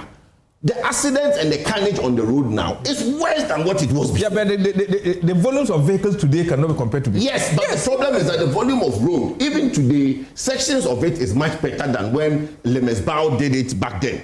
You understand? Today, sections are much better than when Lemesbao did it. So there's an improvement on it. What we are all saying is that for you to abandon sections of the road for 2 years, it's not important to you. Okay, all right. Thank you very much. Let's make progress. Short clarity. So the controversy as to which government started, which government ended. Okay.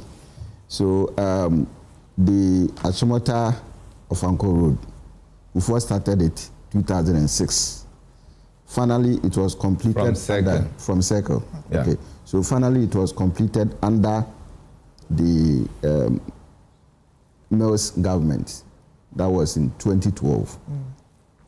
Then again from Suhum down to Apedra, Akufo started it in his second term when he was about exiting. And then Mills completed it in 2012. So that's the clarity there.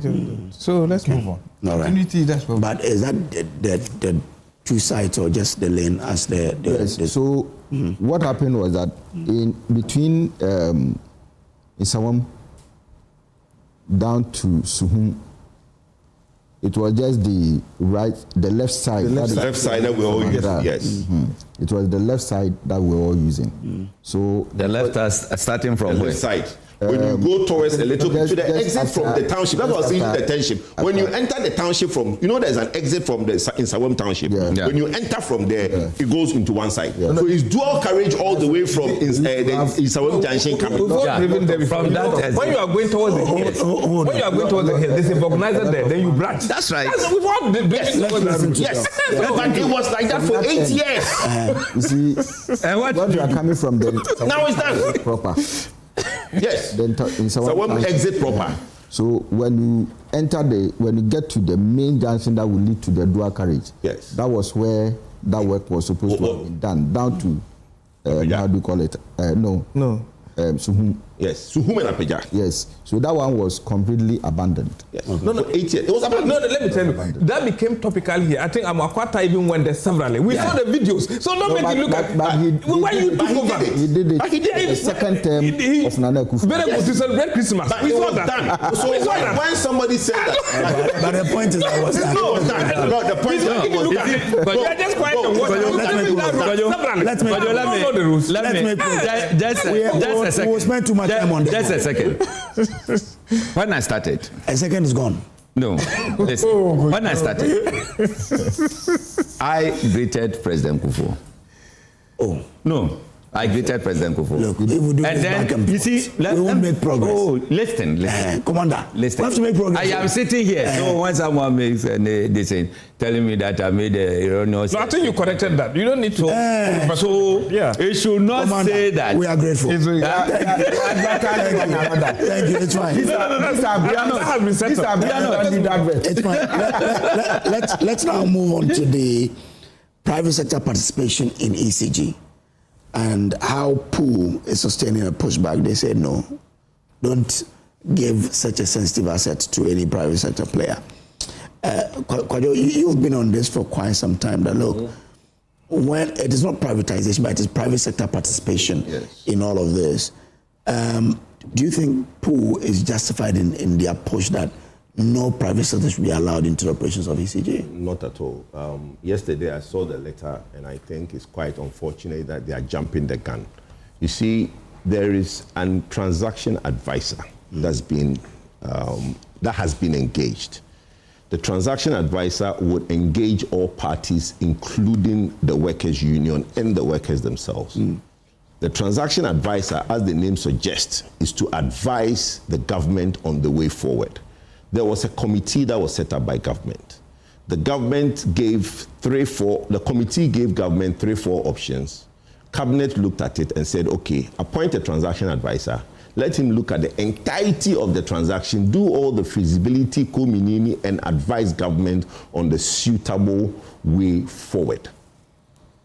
POO is an integral part of this process. Look, Kojo Poku and Koseka, the Kofi Bento, Nanaya Janto, and all the team, Dr. Manteya, we played an integral role between POO and Danyan Techi at the time and government at the time when Jakun was minister, right? They had concerns. And those concerns from the ministry to the presidency, Koseka acted like brokers, and we, the civil society, managed to iron out all the sticking issues and the problems that existed at the time. POO had concerns with grandfathering, collective bargaining. If I've worked for so many years in ECG, you are moving me to a new company. Do I go and start from scratch, or am I being grandfathered to the new company? All those things, we sat and brokered a deal where they were giving assurances. If you are a worker in a company, and that owner of the company says, look, I can no longer carry the burden of this company. I want to bring in private sector participation. I need private sector to come in and help me. You cannot issue a letter and saying that you want to stop it. You have to work with the owner of the company to make sure that, look, yes, I've worked with you. Not only am I a worker, I'm also a Ghanaian. This company is for all of us, right? So we have dual-edge participation. Not only are we workers, we are Ghanaians. We have an integral part in this process. We want to have a front row seat on what is happening. The government cannot say no. Government has an obligation to the workers to involve the workers in the future of ECG.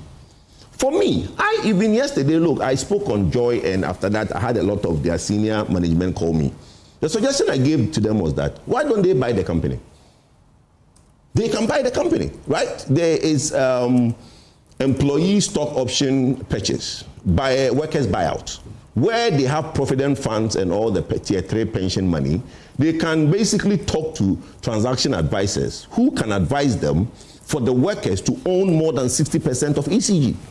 And if they own ECG, then they can now do what?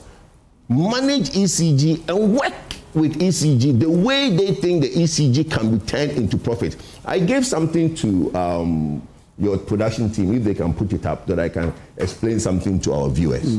If it's ready, let me know. You see, ECG as it is now is challenged. Not only MPP, not only NDC. Let's not make this political. This issue in our manifesto, in the NDC manifesto, we all said that we want to engage private sector to engage. The fact that PDS did not work. Okay, I have it with me, the ECG 2024 annual report. Yes, but if we can put it up, it would really help for everybody to also see what we are discussing. I mean, your production team, if they can put it up, it will really help. The issue I want us to look at is that if you look at they had an AGM recently, right? And in the AGM, they published their accounts. The previous year, you know, there's something called forest losses, forest gain or forest loss. Because the dollar to the cedi last year were on the downward trend and it was basically going low, when PLC set the price, when they collect the cedis from all of us, by the time they are going to pay the IPPs, they gain, right? Because they would have now gone and gotten dollar cheaper than what PLC have set.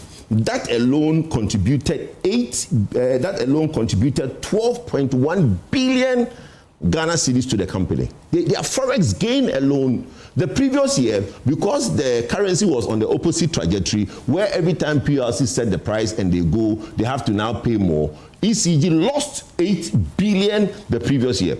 So if you're a company that has gained 12.1 billion in excess money, which is money that you didn't think you get, right? Then you see that they put something called long-term borrowing, 21.9 billion. You add 29.9 billion, which is their long-term borrowing, plus the new money that came in, which is the 12.1 billion. ECG alone got over 34 billion in fresh money coming to the company. Meanwhile, they ended up with an operating loss of 14 billion. 14 billion operating loss. Now, when you deduct the forex gain from their operating loss, then they will say, oh, we made a loss of 2 billion. No, your loss is 14 billion. So, look, the company is challenged. Whether it is government interference, whether it is whatever solution or problem somebody wants to say it is, all everybody is saying is that let's look at the way forward. When we are calculating electricity, Kojo, we add gas in the calculation of electricity. When we collect the money and we are sharing, it doesn't get to the point where we pay for the gas. So the Minister of Finance has to find money from our taxes to pay for the gas. Can we continue like this? We can't. So what else would the private sector do? Efficiency. Efficiency.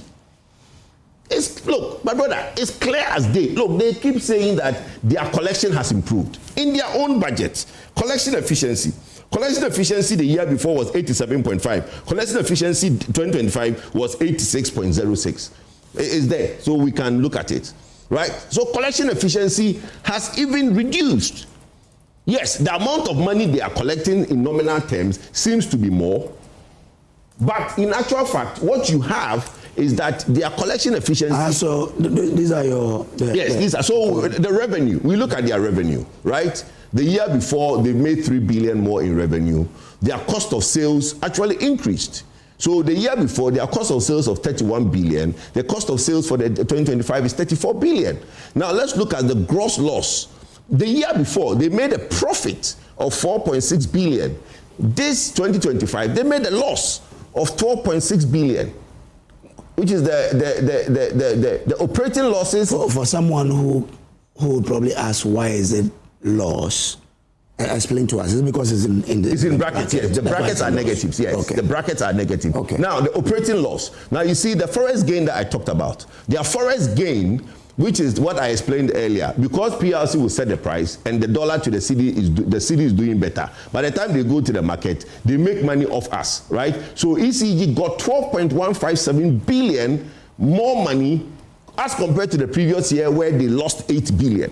Right? Now, even with 8 million. Sorry? 8 million. 8 billion. There's a billion. There's 00 to the other side. So all the money, all the figures, they are billions. Okay. Now, if you come down, that's why I'm talking about long-term borrowing of 21.9 billion. That is the question I want to ask. What do they use that money for in 2025, where they have to borrow 21.9 billion as a company? So look, this is not a company that anybody. So let me ask you a question. The cost of sales there. Cost of sales, yes. So there was a loss of 34 billion. No, cost of sales is always negative because it's money that has gone out. Okay.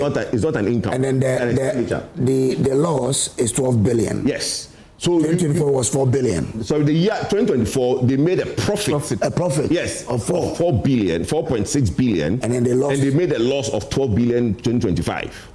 Okay. So the company, and then operating loss. The operating loss. 2024, yes. They made gains. They made a gain of 1.8 operating loss, but they made a loss of 14.3 billion in 2025. Okay. So this is not a company that everybody will say that, look, we are doing so well. Why are you taking out? If you read if you remember the Puhu letter, Puhu said they've met with government. Government gave them some targets. They think they've met it. Why is government going ahead? Look, this doesn't tell you in 2025 a company that has met any good targets. It hasn't improved on the previous year results. They are actually gone back. So look, there are challenges. And we are not saying that by all means, let's bring in and sack you. No, what is their fear? Nobody's going to sack them. Even when it was PDS, wasn't the same ECG staff that were used for PDS. You know, so they should be calm. Let the transaction advisor come in and do their work. Where we and NDC will probably, where MPP and NDC will probably part ways, is what the government intend to do as private sector participation. For now, we support that approach should go ahead. We want to do last mile, which is the collection point, customer service, right? If the government says, okay, we are also from the transaction advisor, we are still going to do last mile, customer service, collection, because that's where the problem is. You give them electricity, they collect 35% less. That is why the Minister of Finance is having to find money from taxes to pay for gas. The cash waterfall should pay for the gas. So ENI and all these companies that are giving us gas, we don't pay them from the cash waterfall. We pay them separately from the Ministry of Finance. So it's a challenge for the company. We cannot be paying for electricity and government is having to subsidize electricity by using our taxes to pay for gas, which is factored into the cost of electricity. Okay. So we need the company to be up and doing. The workers feel they can do it. No problem. I think that if they are so passionate about ECG, they should take their pension fund and buy the company. Okay. All right. Where do you stand? Well, I think last week I made a point. Maybe you were not here, and I will repeat it. Normally, when Kojo put on his professional cap, not the democracy and the attack cap, you see the reasoning. And I think that I resonate and I want to align with most of the things he said here. I want to agree with that. And that is a fact. You see, when you talk professionally, Ghana respects you. It is when you... when you are professional, we see the professional. He was not closing the eyes. So everything was... When you close your eyes, you are talking to... That's where the problem is. He went on the issue as to how to deal with that. The problem we are confronted with. And I think time has come for us to look at it more professionally. But let me also ask a question. Yeah. Based on the figures he used, unfortunately they are gone. Yes. Previous year, they made some gains. Yes. The same company, nothing has changed. And then... A lot of things have changed. Because if you say the losses, you don't know the investment being made. That's what the cost of operation, you do at the cost, you don't know the investment. So my question is that if they made gains, yes, the preceding year, that's how you call it, they made losses in 2025. No, but I'm talking... Is it that the company is not bad? It's bad. No, if you look at what he's saying, if you follow through, even with the gains that they have made, if you find out the amount of money government is spending, maybe it's not even factored in there. That's what we're talking about. And the concern is that this is a national security installation and we should be careful not to let it go. But even the way we also run it as Ghanaians, it's even becoming more of a threat than what they are talking about. So to me, I think that, like he said, it's just a transaction advisor that has been taking place.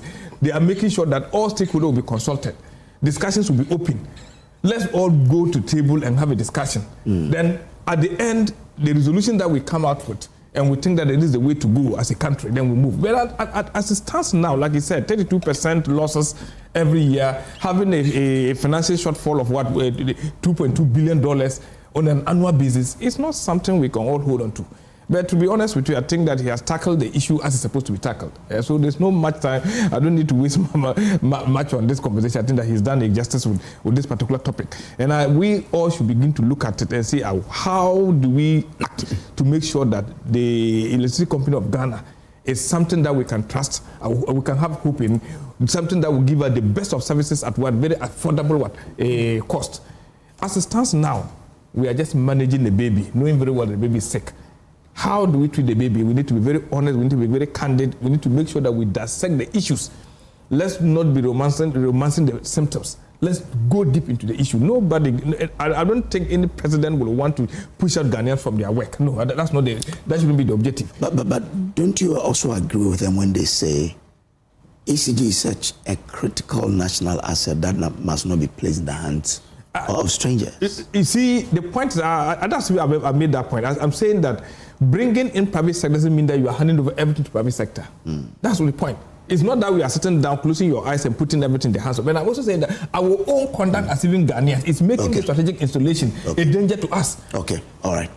So you mean actually you are agreeing with Kojo? No, when it's professional, I always agree with all right. Okay. We all agree. Let me see if we will also agree with it. Oh, no. Okay. I'm not going to dispute it because I don't have that in-depth knowledge on what was saying. It is the red card that is not otherwise. That one, I'll give it to him.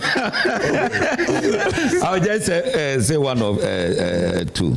You know, government objective. You know this... I can't language you know. So people go to work and you think that this is government work, so I will not put up my best and all those kind of things. That is what is affecting our public institutions. But in this case, government objective is to improve revenue collection. Number 2, billing efficiency. Then customer service. Then the last one, reduction of technical and commercial losses. Are you getting it? Why is it that a white man in his hometown is having electricity 24/7, no matter what? Are you getting it? Unless there is an accident. I was in New York some time ago, and then I was billed for a program in Bronx. So when I got there, they said, oh, unfortunately we have a light off. I said, hey, here in New York. For the first time I was hearing that. So there was a big trade affair, and then it fell on their lines. So the whole area was off. But within a matter of 1 hour, 15 minutes, they restore electricity back. Are you getting it? Why is it that Ghana here? Look, in my area, at times you'll be there, then the light will go off. My gen set will come on less than 3 minutes, then the light will come back again. It will be there about 10 minutes, then it will go off. In less than 5 minutes, so I ask myself, what is it? Are you getting it? Someone sitting somewhere praying whatever you want or what? So, if it gets to the private sector, that private man will not sit down for you to go and sit in the office and be doing what you want. Are you getting it? You go to an office where you need an information. You get there, the person is on the phone, doing maybe a chat, not official something, private. He has seen you. They say, oh, wait for me. Then you'll be chatting. At times you'll be having a private conversation. And we, it was good. Those kind of things. No white or private sector will allow you to do those things. When I was in Germany, you go to work, you can be on their official phone. 2 hours, 3 hours, nobody will query you. The moment you take your private phone, less than 2 seconds, you can be fired. Okay. Are you getting it? Right. So we need to improve on what we do. But what is the fear of poor people? They think private sector coming in will lead to job losses. That is their fear. First and foremost, they think most of them are going to lose their descent. Then, I think that will reduce public accountability. Are you getting it? Then, they praise a strategic national asset to private sector. Yeah. That is how they think. Yeah. They think that maybe instead of holding this in the officers or the leaders into accountability, maybe someone want to dodge and then give it to private sector because they have that experience from PDS and other things. Thank you. I am of the view that people should reason with government. Okay. All right. So that at least there could be a win-win affair. Yeah. Thank you. Doc, I'm sure this is also not your field. So briefly, could you have dealt with the issue so briefly and then we can... No, but you know, make this point. It can be your field, but you'll be disingenuous. He has shown class here. That's why we are applauding him. Yeah. That's what we're talking about. No propaganda. So we are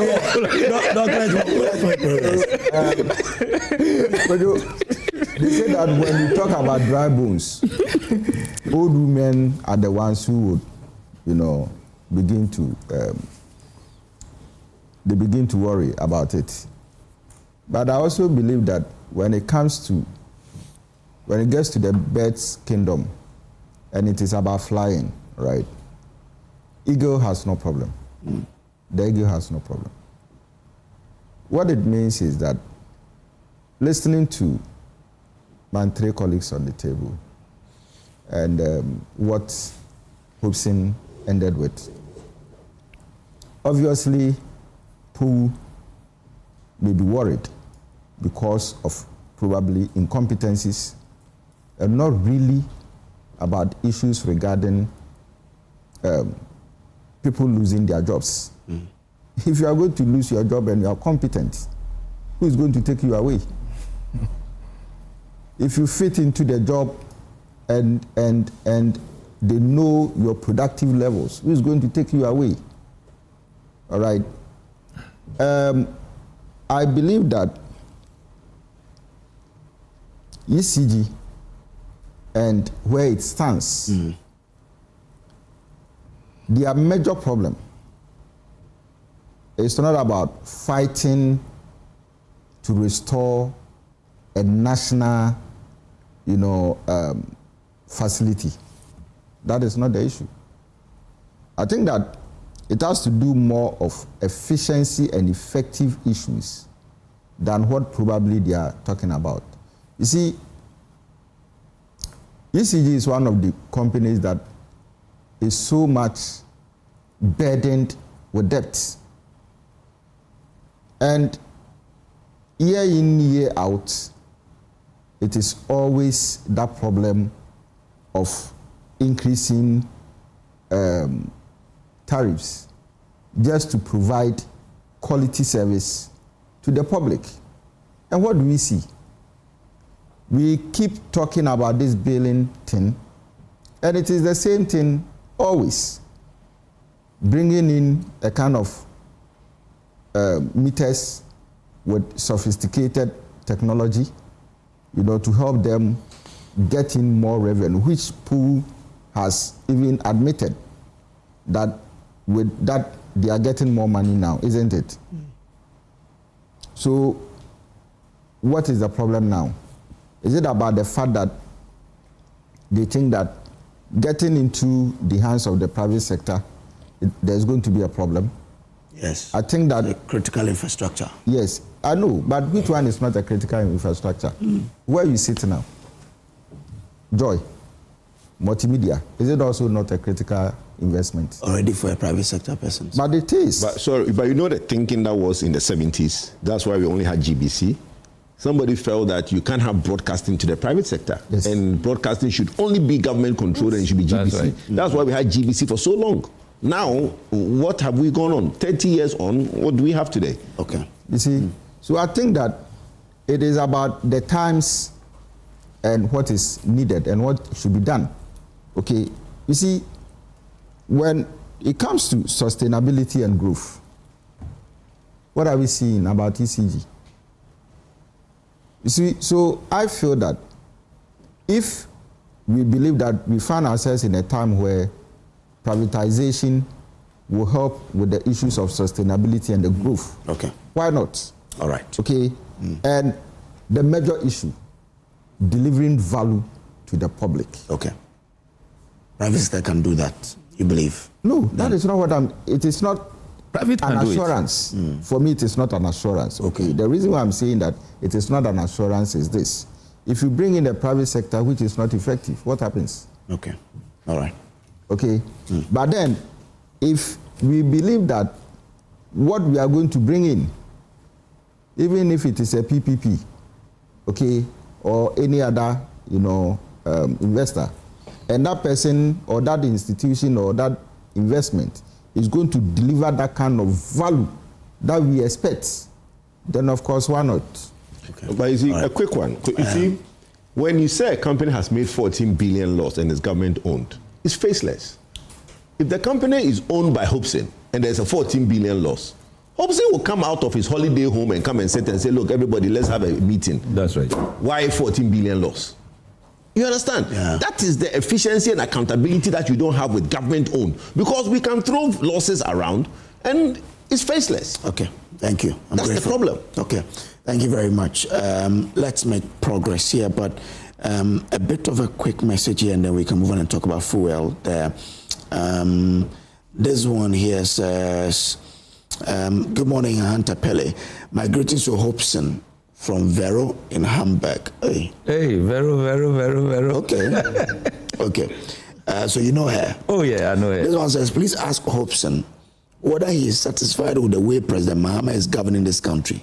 Oh. Why is he not mentioning UP, rather defending the NDC? Kojo, Dr. Mahamudu Bawumia is coming back stronger than ever. My greetings also to Mr. Ganiyu Mohammed, the incoming West Regional Chairman, and Madam Augustina Nkatia, the incoming West Regional Women Organizer. Tell him that UP has not got the opportunity to govern before. Okay. So we are talking about government. Okay. So this is coming from my friend Samuel Dumson in Aketenche in Ahantawe. So Sammy, that's the response you have from Hobson. Samuel Dumson, we didn't go there. Why the Ahantapele? Were you a footballer once? I used to play football. Yeah.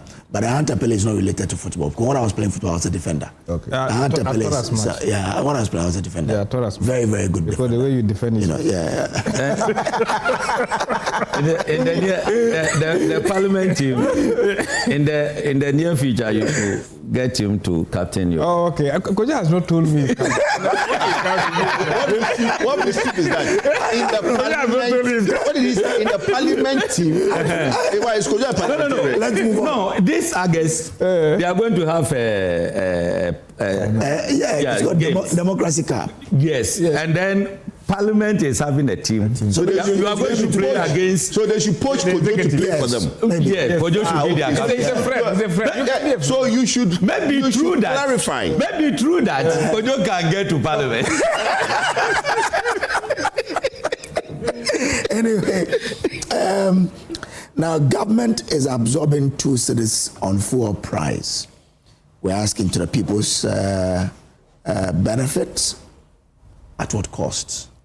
Maybe this one we have to go to the energy person, right? No. Honorable is with Let me start with you. You are the butcher. Yesterday I listened to him. He did very well, but he twisted a bit. So let me listen to you. Yeah. So anytime government takes such cost, it comes at a cost to us as a people. Of course. And then later when we are accounting, we get to hear we spend this much. So at what cost are we doing this? No, clearly, I think government stated that for the 1 month period, it's going to cost us 500 million. Cedis. Yes, that's what it's stated. But it's necessary because dollars or cedis. Because it's necessary because we think that times have come for us to be able to cushion the Ghanaian. because these are contingencies that we've never expected. We felt that at one point in time, when the conflict happened between Iran, Israel, and then things went up. We saw that subsided and it was coming down comfortably. But trust me, an action took place again. And in the international market, things are getting out of control once again. But down here, we are not just sitting, we are also taking steps. And I made a point, on Saturday, the 1st of August, Kojo was at tour, where he was loudly acknowledged by everybody, including the president. You understand? And throughout the program, I saw that he was clapping to every statement being made. I was being a respectful participant. But he saw that. He saw that because we are looking just beyond today. We are looking just beyond sentiments. We are making sure that you might even have the money, but you cannot even find. You cannot have access to what? To fuel. But from what is happening today, we are a bit comfortable to tell ourselves that yes, our special installation like Tor is trying to create a buffer so that even if we are hit hard internationally, we'll be able to survive as a country. Stability will be okay. Thank God, Saint is also partnering this effort. And the president is well situated in that particular vision. And we are seeing that. So once this has come, I'm sure that Ghanaians were talking about a lot of things because clearly issues about inflation will come. Once it's about diesel, it affects the transport sector so much. So the president decided that, okay, fine, let's have an emergency cabinet meeting and see how we can cushion our people.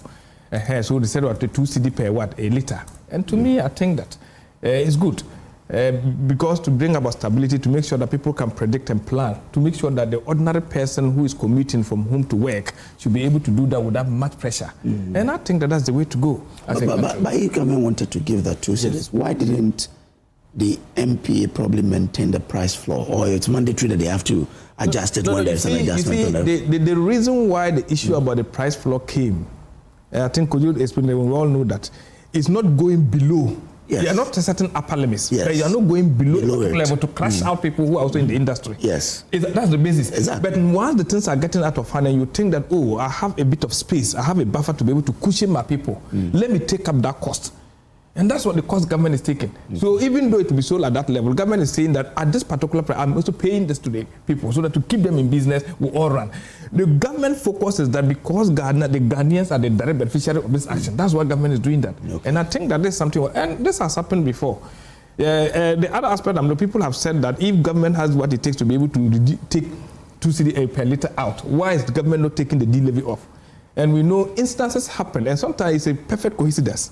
And in the second term, in the second year, in the second term of Akufo-Addo, that's 2022 rather, similar incidences happened to the extent that we were buying a liter of diesel around 23%, 23 Ghana cedi. Ghanaians called that, take off the taxes. And said, at this particular moment, if we take off the taxes completely, we are going to hurt the country or the economy much more. But we can take some initial steps to be able to make sure that we create a situation where we monitor and see, are we coming out of it? And by this window, President is saying that 1 month.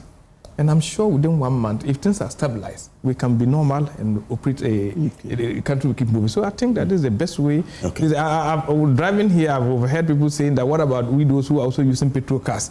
You get it, they think that they should have gotten a fair deal on this one because what has been given, I say no. But if you look at the majority of Ghanaians who are ordinary, they go through these public transports who are, mostly they use the diesel. And I think that is the good thinking and we should applaud government for that. Honorable, why is it that diesel is more expensive than the Road 95? Because some time back, that was the most expensive this thing, but diesel was cheaper even than the petrol. Why is it that this time? No, it depends on the time of year.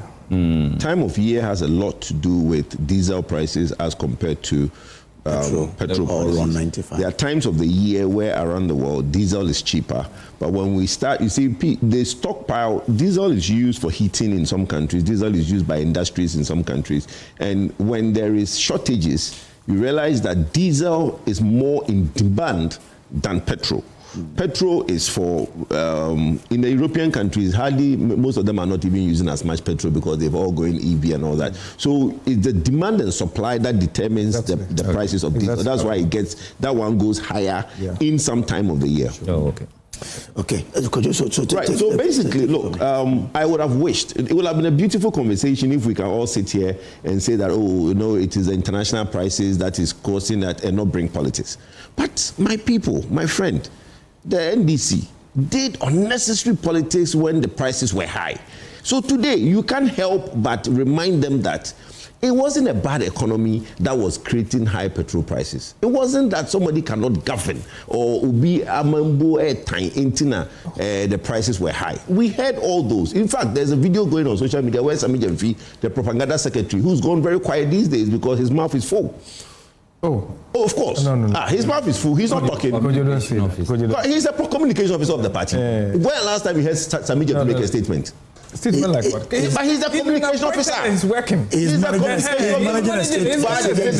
communication officer of NDC. No, but don't say because when those days he was every day Sami Jamfi hold a press conference. Yeah, because that was his job. That was his yes, but what? It's still his job. Today he's managing a state. No, but it's still his job. He has not resigned. You know they were given opportunity to resign. No, the time he had not resigned. So he's still the communication officer of MDC. We've not heard Sami Jamfi hold a press conference for the longest. I think anything that came in relation to please, let's move on. Look, he stood and said, professional advice. No, we will not get any professional advice from you. Look, when he sat and said that, look, we do not do politics with the international petrol prices because you don't have control. This same Sami Jamfi stood and said that prices are high not because of international prices. He says, oh, it is the plenty taxes that the government has put on there that has made petrol prices very expensive. When the NDC came, have they not added 1 cedi to the already taxes that they think is plenty? At least Friday, you were in Parliament. Yes. The finance minister came and heavy fuel oil up it from 24 pesos to 194, 700%. He has now increased heavy fuel oil by 700%. I bet there's a rationale to it. Oh, please, we all know the rationale. That's not the point. There's a rationale to everything. The point is that you are going to industries that you... So hold on. For those of us who don't really understand these things well, you said there's an increase in... Okay, heavy fuel oil is part of the petroleum products that we bring in. Before, there was only 24 pesos tax on heavy fuel oil. Okay. The Minister of Finance on Friday went under certificate of emergency and increased it from 24 pesos to 1 cedi 94 pesos. Okay. 704% increase. Then he now introduced 48 pesos road fund on heavy fuel oil. Industries that uses that product are now going to have to come up with the initial cash to pay these taxes, and we are told that they can now apply for a refund at the latter date. But that is cumbersome, and that's going to create initial cash constraints on the industries that uses it. So the fact I'm making is that there are two sides to the conversation.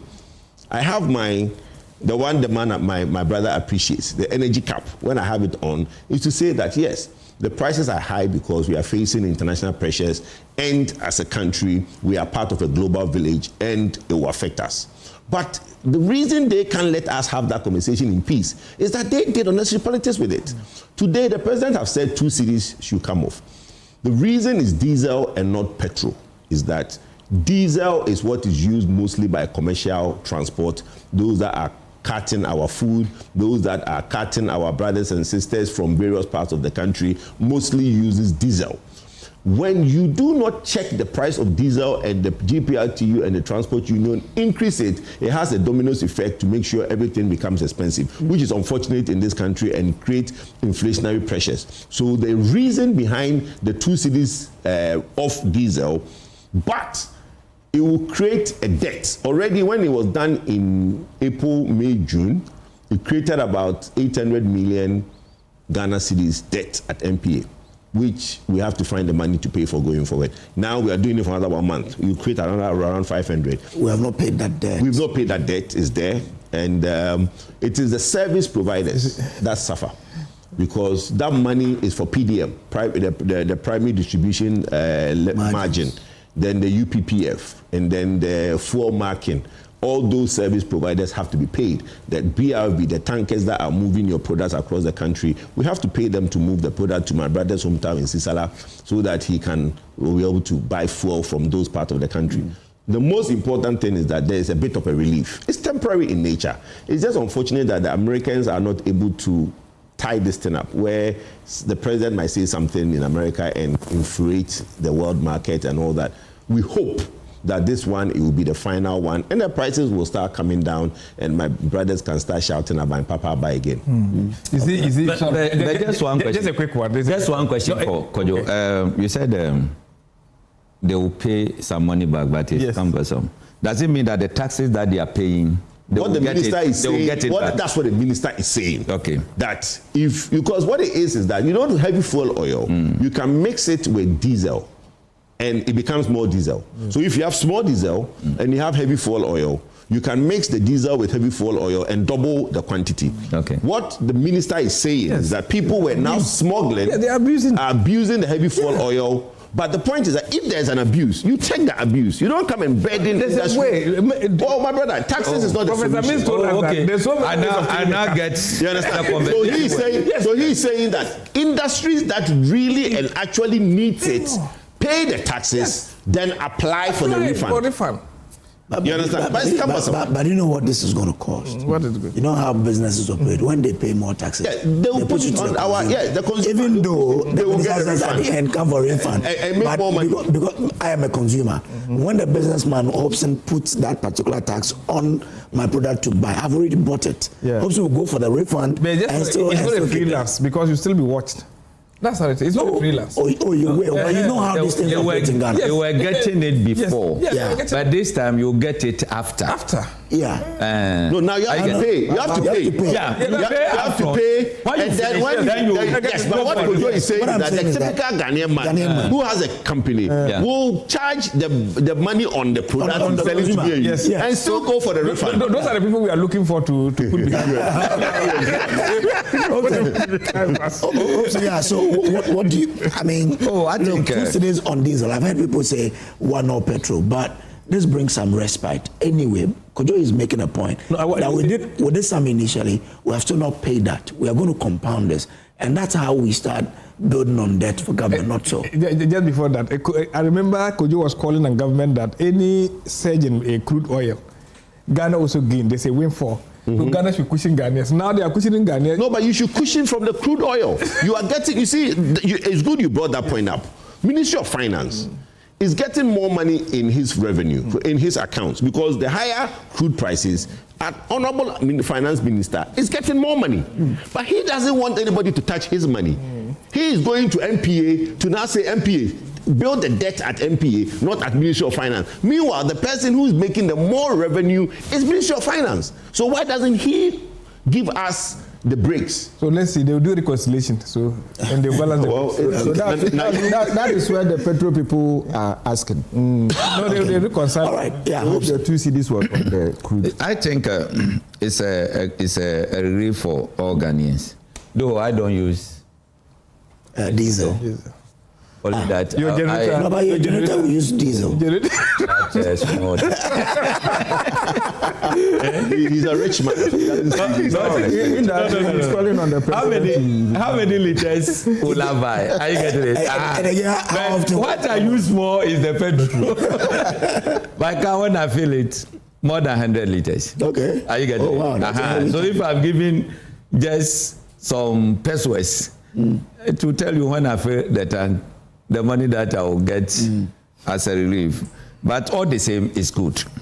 So you will get, if it was a diesel, you would have gotten 200 cedis. That's right. Fuel. Yes. It's good, better. You know. So what I say that is an immediate relief, at least. It will take off some burden from, especially the commercial drivers who use the diesel most, and all those kind of things. So with this, at least, we should see that those in authority are also thinking about ordinary Ghanaian. So it's not the doing of someone just to increase it. So let us also cooperate and make sure that we go by that. The drivers who want to increase their fares because of that, you know, Kojo, let's say I'm a taxi driver. I've increased my fare. my mother want to travel somewhere, another taxi driver will pick her. Are you getting it? So your mother will pay and come for the money from you.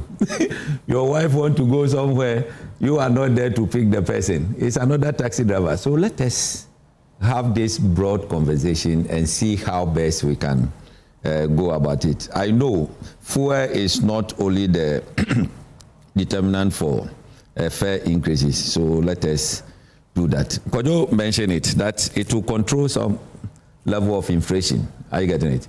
Once fares go up, it affects our food product too. So someone is going to bring plantain from somewhere, the fare that you used to pay is going to be more, and then it will be added to it. So you see that our food will start, prices of food will start going up. And then economic stability is very key.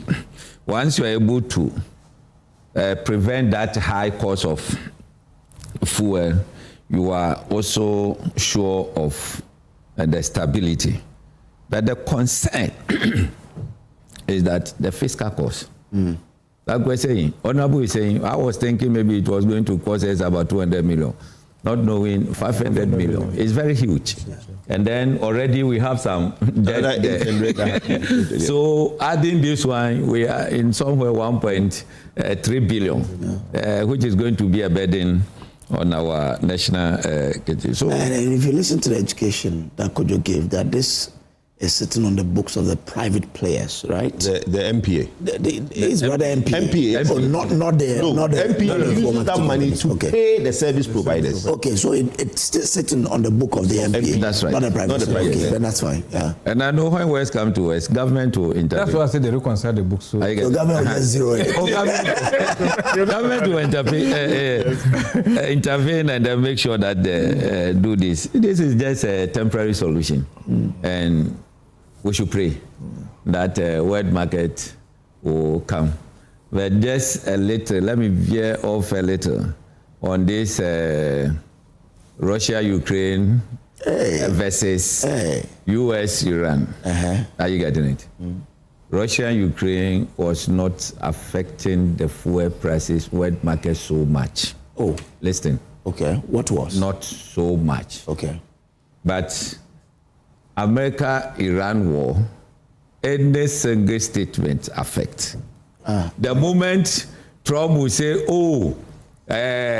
now I've laid off my hands, I'm not going to attack them again. That moment, you see a drop. The moment you say, we are going to attack them, then up. Those kind of things. Are you getting it?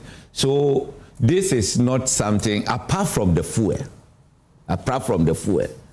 there's nowhere we've seen that, because of Iran, America, that's why we are not getting food.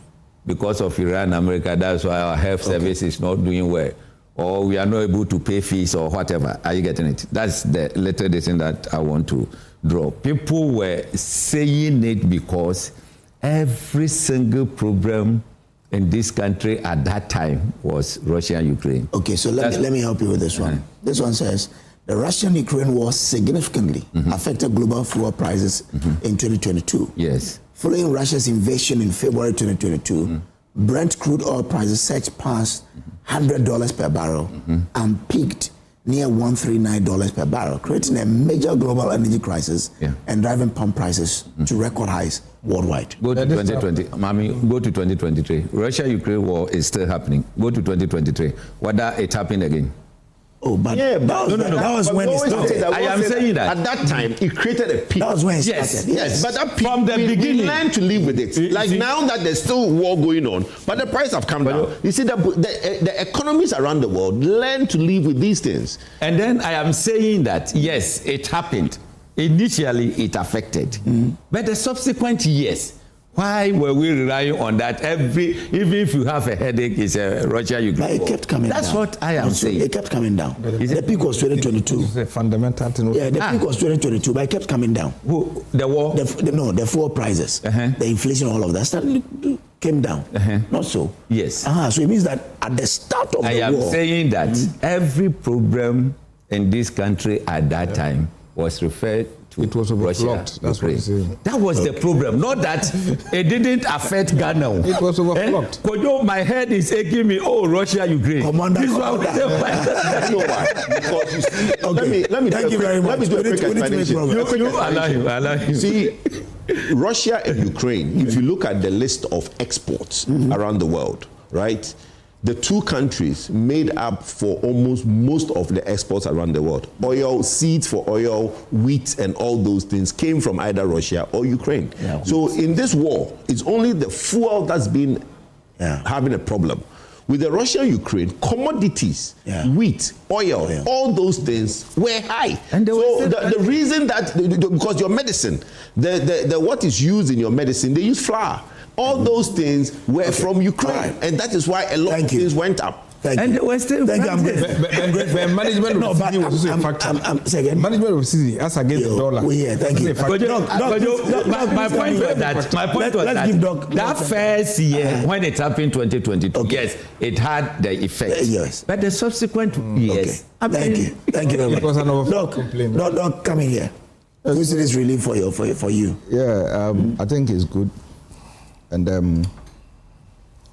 when you look at the position of the government, basically is to bring relief to the transport sector, which more or less is at the center of standards of living, buying and selling, production, and controls food inflation. So if this relief is coming, I think that somewhere along the year or so, the government did it right. Somewhere in March or so, when I think 2 cedis again was taken off. So it's a sign, a positive sign that government response, and may want Ghanaians to, as it were, enjoy good standards of living. But you see, with all these things, attitude and behaviors, drivers, market women, and our producers, all right. You see, once government gives you this relief, and you are going to enjoy price reductions and all that, you will see drivers coming up with funny tricks. These days, what we have seen is that instead of probably loading from Medina to Circle, maybe at the cost of 8 cedis, they tell you that they are coming to 37. 5 cedis or 6 cedis, they will take. Dog, it's an old trick. Yeah, so they are even deepening it. Yes, it's an old trick. And that is where, Kojo, we are making reference to certain point that even though some of these companies may have relief in terms of the tax incentives, then they go back again and pick the money. So double income. All right. At a point in time, we saw some agency, arresting some of these drivers who were engaged in this particular act. All right. I mean this year? Yes. Yeah. I think that, they should check them and not to use this funny trick, to throw away the good intentions of the government. Market women should be a bit patriotic to this country, all right, and probably understand that if lorry fares are not going to be increased, they shouldn't find a fun way to say that they are also going to increase food at the markets. Okay. And more so to the producers, who may sound a bit funny, because if you are even using a generator or a plant, you are using diesel, all right? And this diesel, government is saying that 2 cedis has been taken off, which means that it has not hit that level where you would have to increase production costs. So they should also be mindful about it and also remain patriotic and nationalistic. Because these are the behaviors that we need to build this country going forward. Okay. All right, thank you very much. Kojo, my last point is this. You see, one thing that we all must know is that when it comes to external shocks, governments have little to do. Okay. All right, so if Russia, Ukraine, or even if it is US, Iran, the bottom line is that it is an external shock. Okay. And so our government have little to do. Okay, all right. Thank you very much. A little concern. Our time is up. Not on the topic. We have to deal with the other issue. Not on the topic. So let me give you your time. You can put it there. Let me give you your time there. You can put it there. Okay. No. You see, we are talking about cocoa. Let's move on. I want to see if someone can help me do this. On the Facebook, I will take it out of your time. Yes, exactly. Because our time is up. Now let's talk about the cocoa. You are just bullying me. I'm not bullying you. How can I bully a giant like you? I can't bully a giant like you. Something that I want advice. I'll take it out of your 2 minutes. Before we finish, maybe someone will send you a message what I should do. Oh, no problem. I'll give it to you. You don't have to worry at all. Let's talk about the new cocoa board bill, which is trying to give 70% of cocoa earnings to farmers. They are trying to make it mandatory that every amount they get per kilogram of cocoa, 70% of it should go a metric ton. I mean, if you break it down, I'm just trying to break it down. But so 70% of that should go to the farmer. What do you make of it? So I'll start with you so that you can put your part of it. Kojo? Yeah. I have a challenge. So everybody is taking 2 minutes. It's 4 now. Yeah. Someone is on Facebook. I don't know the person. Okay. Created a Facebook account and he's using my wedding picture.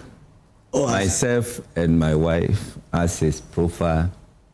And the name is what? Akufo-Addo? No. It's not. Okay. If you want me to mention the name, Edwin Kwesi Achampong. Because it's important. Yes, They are using Edwin. your picture. And that's your picture, you and your wife's picture. Look at it. Yeah. Are you getting it? Yeah. It's not cool at all. Yeah. You know, people use this then to lure others and dupe them. Yeah. So people should give me advice what I should do on this. Those who are they can warn him. It's warn not. him to, but it's good. I don't know him. It's good you tell people that's not you. Yes. Yes. Okay. Let me hope it's not. I think you have a minute more. I think this bill is should I put it that is a form of security for the cocoa farmer, because government can decide that I'm going to pay cocoa farmers this. Unlike previously when the price went high in the wet market and government decided to give 3,000 because it was from 1,000 something to 3,000. Farmers were happy because they thought that, hey, this one there, we've gotten it. In actual sense, if this bill or this law or act were to be there, those people could have gotten about 6,000. Are you getting it?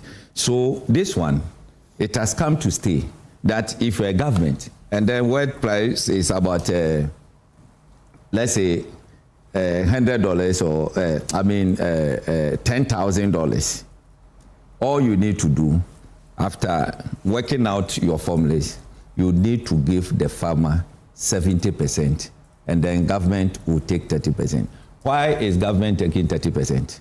Because government, you are in charge of managing the cocoa sector. Okay. Make sure you give them service, you give them insecticides and those kind of things. Okay. The staff. Okay. So you use that. Okay. It should not be that cocoa farmer should take 30%, the government will take 70%. Thank you very much. I'm grateful. Yeah, Doc, where do you stand? Yeah, so for me, I'm so much fascinated about two things about this bill.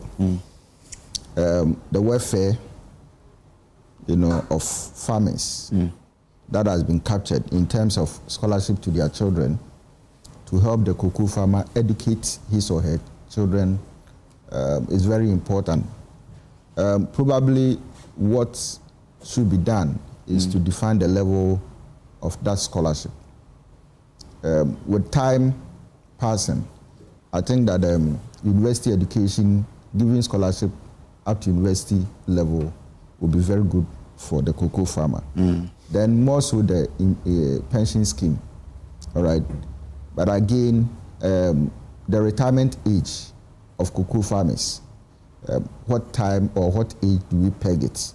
Because what I know is that when you go to these rural areas, some go as far as 70 years, they are still cocoa farmers and they are still active. The second thing that I am also fascinated about is the protection to ensure the sustainability of the cocoa farm and the cocoa industry in general. Okay. Where I think that for some time now we seem to be losing, our cocoa lands and farms, to Galamsey. And so with the passage of this bill and the fact that some punitive measures have been put in there to people who would want to use Galamsey to destroy cocoa farms and lands, and also people who would be selling them. Okay. And probably also turning their cocoa farms into Galamsey. I'm grateful. That 10 to 20 years jail term, to me, is a good thing. Okay, thank you. I'm grateful. Look, it's really not fair to the whole system, this bill that has been passed. Let me tell you why. Hobson said that it's not good for government to keep 30% and then keep 70% and give farmer. There's a cost of sale. You see, when the cocoa farmer produce the beans, there is a lot that goes into getting that cocoa beans from the farm gate to the chocolate maker, right? There's a transportation, there's a warehousing, there's a fumigating, there is a container dressing, there is all the things, the shipping before it goes to the buyer. As we speak, that 70% that you are guaranteeing, that 30%, Cocoa Board is going to struggle. But let's put that aside. You are working in tandem with Ivory Coast, right? Ivory Coast, you need to gauge the price of Ivory Coast to gauge your price. They don't have any such thing like we do, like Cocoa Board. Their farmers are free to sell whichever. Government only make a tax and regulate the space. So you might have a problem where you might get to a time where Ivory Coast is offering better prices than you. Because if the world market prices drop, at this rate that what the law has been passed, if prices drop to 3,000, the government is saying that I don't have anything to do with you, take 70% of 3,000. Yeah. But the upside is that if prices go up to what it was before, but what we should all realize is that cocoa prices, that 14,000, 12,000, 10,000, is unusual. It's an outlier. Okay. You understand? Right. So we should have kept the system that was there. Right. If government wants to have Cocoa Board, have Cocoa Board and be responsible as Cocoa Board. Thank you. You can't have Cocoa Board and pass a bill and say, oh, when it comes to pricing, I don't want to have anything to do with it. You are on your own if prices go down. That is not why Cocoa Board was formed. I'm grateful. Yes. Yeah, I think that, but I pleaded with you to say something after this. I pleaded with you in secrecy, But let's make progress. So I think that this is an age-old trade that has held the backbone of our economy. The first export of cocoa beans for $2, that was in 1893. Fast forward down here, we've been dealing with fragmented policies. Today, we've thought at wise that let's come with a consolidated law that will regulate and put the farmer in the center. Said that we will not have parliamentarians leaving the chamber of parliament to go and be with the cocoa farmer. And we have seen the famous video of Mama Odiaka. Those kind of things. We are trying to stop it and make the farmer the center. Okay. And I think that's what this came. 70% FOB. The farmer is the center. That's number one. Number two, we also think that let's look at it holistically. Before we have a mechanism of syndication where we forward sale our cocoa beans used for collateral. Today we are looking at the possibility of being to generate local money to do our business. also focusing on what. But did you know this when you were promising to pay them that money during campaign? That was the promise. It was 60%, not a nominal figure. The debate that time was on nominal figure. We said 60% of the amount. At that time, when you convert it, it would have been a particular amount, that's 6,000. Okay. The same conversation here. Okay. And we are saying this, we have to lock this out so that any government that comes, you will not be able to change it easily. Okay. All right. That's number one. Number two, we are talking about 50% of this at least. We should begin to look at adding value. Okay. Because we have a free African continental free trade area. Yeah. We are looking at how do we harness our potential to be relevant in that particular scheme of things. So I think this is the way to go. Let's make progress, yes. And what I wanted to say is that I think we started by the issue of road carnage and accidents. I think so a few, like 2 days ago, I think we've had a very torrential rain around my area. And we have a lot of bridges that are collapsed. We have from Bugubale, Walumbale to Tumur stretch, we have about 3 of them. We have the Nabrongo side, a lot of bridges. We have the Nabugale route side, Bujang area. And also even the western part, that's a Sisala West constituency, between Lipilime and Gulu. We've taken steps. We've spoken with all the stakeholders involved, even national security, human security index, all that. We're talking to the Minister of Roads and all the highway department and feeder roads. We're talking, they are taking urgent measures to be able to fix this. But the users of the roads should be much more cautious when they are using those roads. All right, said that we don't lose time through that. Okay. Thank you. Thank you very much. Dr. Okumi-Addo also said he is watching and that I'm doing well, and that's why I deserve the Hunter Pele. Yeah. Dr. Okumi-Addo is in Biao. So, Doc, good morning to you. But our friend in Takrade said you should report it to the cybersecurity for help. Mancha Bruce sent him that test as well. So, yes. Then I'll do that. Can you do Thank you, Mancha. Yeah. So there we have it. Let me end it here. But today is a special day in my life because the woman God blessed me with is a year older today. Wow. Abigail Abenamponsa. Happy birthday. I think we should all sing happy birthday to Happy birthday. I think it's fair. It will be good. Let's all sing happy birthday. Even the smash we see on you. Please, what's her name? The smash we see on you. Abigail Amponsa. Abigail Amponsa. We should all sing with the bad voice. Let's all sing happy birthday to Abigail. 1, 2, 3.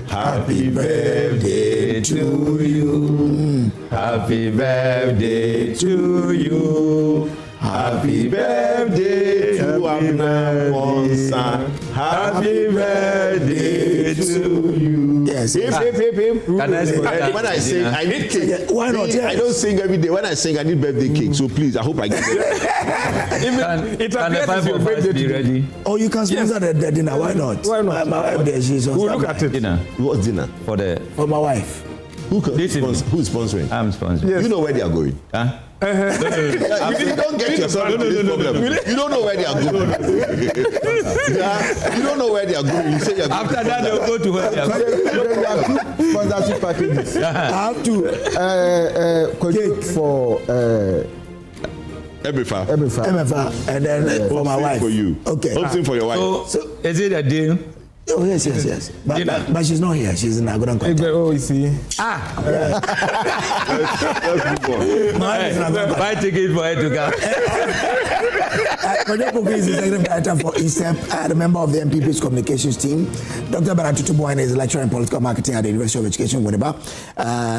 Hobson Adoya is director of field operations for the United Party. We call him Commander. Today he's going to command my wife's birthday dinner. Mohammed Isabatagba is MP for Sisala East and a board member of Tema Oil Refinery. But there's they've stolen someone's pickup. Yeah, it is a Toyota Hilux double cabin pickup. The color is gray. That's it on your screen there. Then the plate number is GN 2125-15. It was stolen on the 9th of July 2026. It was last seen in Pokuase. Oh, Charlie. So if you find it, the numbers are there. Kindly contact 0501 603171. In the numbers. 0501 603171. Yeah, that's the number on the screen there. 0501 603171. Kindly, please help us locate this car. My producer also sent me something. He says, glorious birthday, Elder Samuel Amweni, CEO of 3Y Publicity Limited. On this special occasion, the management, family, and staff of 3Y Publicity Limited celebrate an exceptional leader, mentor, and visionary. As you mark another year of God's faithfulness, we pray for good health, long life, divine favor, wisdom, strength, and abundant joy. May this new chapter bring greater success, peace, and countless reasons to smile. From your family and staff of 3Y Publicity Limited. That's it. Someone is asking if I don't have my wife's picture. Please, I do, but that's between me and her. All right, we'll take a break here. We'll be back with a lot more, please. But AM News Review is sponsored by Syntax Pipes and Pegasus Publishing. Let me tell you about CompuGhana Mobile Prime Week. Your phone keeps you connected, helps you capture a special moment, and supports the way you work, create, and live. This season, CompuGhana brings you Mobile Prime Week, the biggest mobile phones festival featuring top brands at the best prices, started from 27th of July and will be ending on the 9th of August. Enjoy exciting discount on phones from Samsung, Tecno, Infinix, Itel, Vivo, Xiaomi, Huawei, Hotwave, and okay, Hotwave is that for Shatawale, right? Okay, so Hotwave is there. And also, what is it, Doggy or Doogie? Okay. It is Doogie, not Doggy, Doogie. And receive amazing gift. It's Doggy. No, it's Doogie. It's Doggy. Okay. What are you? You will see Doogie, me I see Doggy. Whether you need a phone for your work, photography, entertainment, gaming, or everyday use, CompuGhana has the right choice for you. Whether it could be Wave, Hot Wave, or Doggy or Doogie, go to CompuGhana. Visit any CompuGhana showroom or shop online at CompuGhana.com. Call 0302-752-020, 0302-752-020, or WhatsApp 0243-143-143, 0243-143-143. Well, we'll take a break here. Emefa Adeti is next on your screen.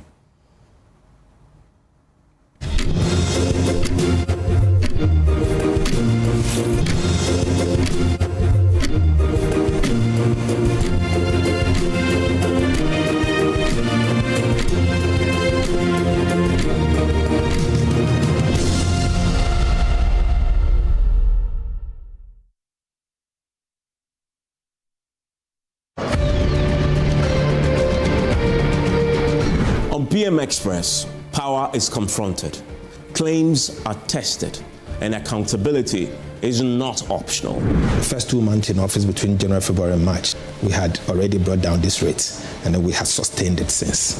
Politics, business, the economy, social justice. If it affects your life, it will be examined. If it shapes your future, it will be interrogated. You ever sitting there today, you see me sweating, I'm answering your question, you in the comfort of your chair, putting all these questions to me. That is why you would not have the responsibility of bringing about this document. No safe spaces for evasion, no comfort in half-truths, just facts, pressure, and the courage to stay with the question until the answer comes. Your word says, my words were, those on Compact Plus, you pay 570 and you get more channels. Evans, that moves you. This is the speech. To the speech I read yesterday is what I'm holding here. You didn't read the speech. You didn't write it. I wrote it and I read it. Because democracy demands scrutiny and the public deserves clarity. When the day's noise fades and the nation needs understanding, there is PM Express on Joy News. Independent, fearless, credible.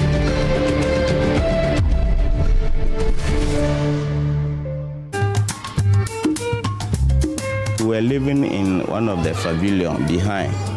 Later that we had this new building. Then we now moved to the new building. You did a lot. They have come here and asked us, and they have continued our 6-unit classroom building. A lot has changed. After documentary, we had 60 tables and chairs, then a 10-bedroom teacher accommodation. We have never been fair to these young children. The children are suffering. We applied for school feeding, which will have also helped to increase the enrollment. The impact has been great in terms of enhancing duty bearer responsiveness, in terms of responding to the infrastructure needs, in terms of teacher availability. We are seeing that there's progress.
Well, thank you so much for staying with us. After years of failed government promises, the people of Siru have taken matters into their own hands. They've molded the mud blocks and provided the labor to build 2 classrooms, sparing their children the several kilometers journey to junior high school. Most are peasant farmers with little to spare, but they are determined to build a 6-unit classroom block and move every child out of the straw shed. And Emmanuel Jivenu has more in the final episode of Crumbling Start Season 2.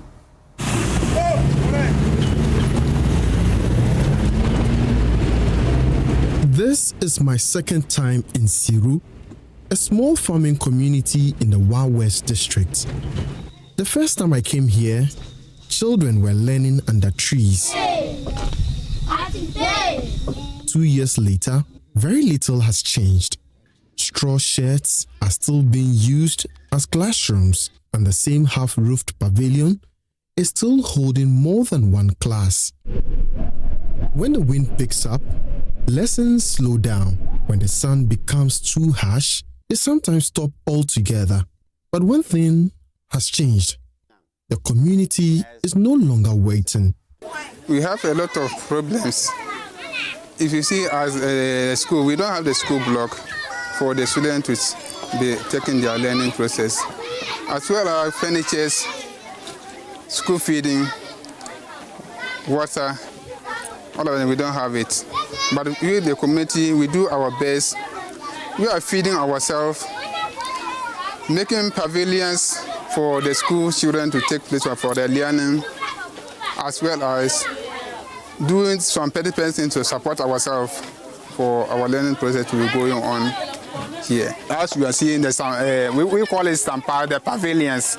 We are doing it for ourselves. Because we don't have school building, we volunteer ourselves doing their building for the school children.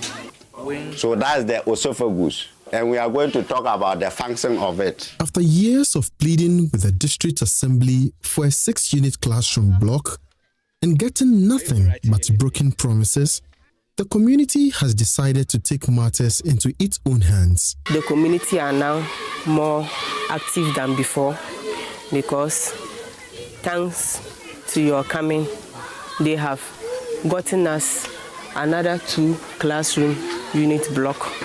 That was last year, and this academic year they are embarking on another one, and they have just started molding the bridges. So I can say when we come to school infrastructure, that is something new that Siru DAKG is getting, and we are really happy. Both teachers and pupils are happy about that. Behind the school, piles of freshly molded mud blocks are drying under the sun, each one represents a contribution from someone in the community. Some offer labor, some cook for the laborers. Others contribute small money they can afford. Together, they are building a classroom block for children who would have otherwise stopped school after primary 6. We use a mud brace to do it for the, some of it's like the temporary classroom. For ours, we form one in front too. We don't have JSS. Pupils of Siru DA Basic School who complete Basic 6 must travel several kilometers to continue their education. For many of them, that distance becomes the end of the education. That is why the community has decided to build its own junior high school. So far, 2 of the 3 mud classrooms have already been completed and are in use. The first GHS 1 pupils are occupying one. The other, Basic 3 pupils who used to learn under a tree, have now moved inside, finally sheltering away from the sun and the wind. We have JSS Kangba. If I know Kangba and this one there is far. That is why we decided ourselves to just build these pavilions for those that have completed JSS to start learning as a junior high. But for the school, the mud classrooms are only the first step. The headmistress and the school management committee have now put together a simple plan they believe can truly change the future of their children. It starts with what the school needs most right now: more classrooms for the growing number of pupils. We are the instruments of change. We are supposed to be the agents of change in this community. So we do our part, then the community also do their part. The community actually is our motivational tool. They really motivate us a lot. Every day they come in, they tell us some of the plans they are having for us. And every academic year, the SMC, we sit down and then we construct an action plan. We know we can't provide, but we put it down so that it could be a guide on some of the agent needs the school wants. With the 3 classroom unit block, we say we want cement 200 bags, iron rod 100, 2x4 wood, we say we wanted 300 pieces, 1x6 wood 50 pieces, roofing sheet 30 packs, 4 nails 10 packs, quarter rolls 25 pieces. Then we have 3 inches nails 20 packs. Then we set sand for the molding of the blocks. We say if we get 15 trays of sand, it will do. Then we set stones for the concrete. If we get about 5 strips of stones, it will do. Then illusion paint, that is for painting of the school block, 6 containers. Then we have oil paint, about 2 containers. So with this, if we are optimistic that if we are able to get it, definitely we'll be able to get a 3 classroom, concrete and what? Durable one that can last for a period of time. We get these things when you are messing. Oh, why not our structure will not be okay for us? It will be okay. Yes, we really need them. Yes, if we get them, oh, Massa, everything will be okay to us. For a farming community like Siru, it is a big plan. But the headmistress says the community is ready to do what it has always done, contribute what it can, little by little, until the school becomes what their children deserve. If you don't have fun, you can do. You will have it in your mind, but as far as money is not there, how can you do it? We don't have them to. You can't beg them to, unless you get a note for support, or if you have your fund, you can go and get to it and do everything we want to do. We'll be very much happy. We'll be very much happy if corporate bodies, individuals can come to our aid. We'll be very much happy because the community, they are up and doing. They want to do it. But like you said, they are mainly farmers, and it's mostly the farming season. They do their farming, they get their crops, they produce, they take it to the market, they go to sell. Even sometimes one can just donate a bag of cassava dough for the school, or corn, bags, they give it to us. Some even take the initiative of buying 1 bag of cement. We have one member who gave us a bag of cement to come and construct the boards in those 2 classroom blocks. So you see that they want to do more. If the person do not want to do that, he will not even think of even giving us one. So the fact that he has given us one means that if he could do more, he would have done it. So if Cocoa Breast, we really plead on Cocoa bodies to come and help us in that regard. Well Vision and those bodies, they should really turn their School for Life, and those bodies, they should really turn their eyes to Zero DAKG Primary. We really have a future of students that will be ready to do the unthinkable for the growth of the country. Oh, as you know, look at our school environment, but the active the teachers are doing. If we get a new block here, Massa, it will be marvelous to us. Siru may not have the classrooms it deserves. It still struggles with furniture, water, and even space for children to sit and learn. But what this community has is something far stronger. People who have decided they would not give up on their children. So instead of waiting for another promise, they have started building their own future. They know it may take years. They know it will not be easy, but they are determined to finish what they have started, so the next generation does not have to struggle the way these ones are struggling. Emmanuel Jivenu, Joy News, Siru, 1 West District, Upper West Region.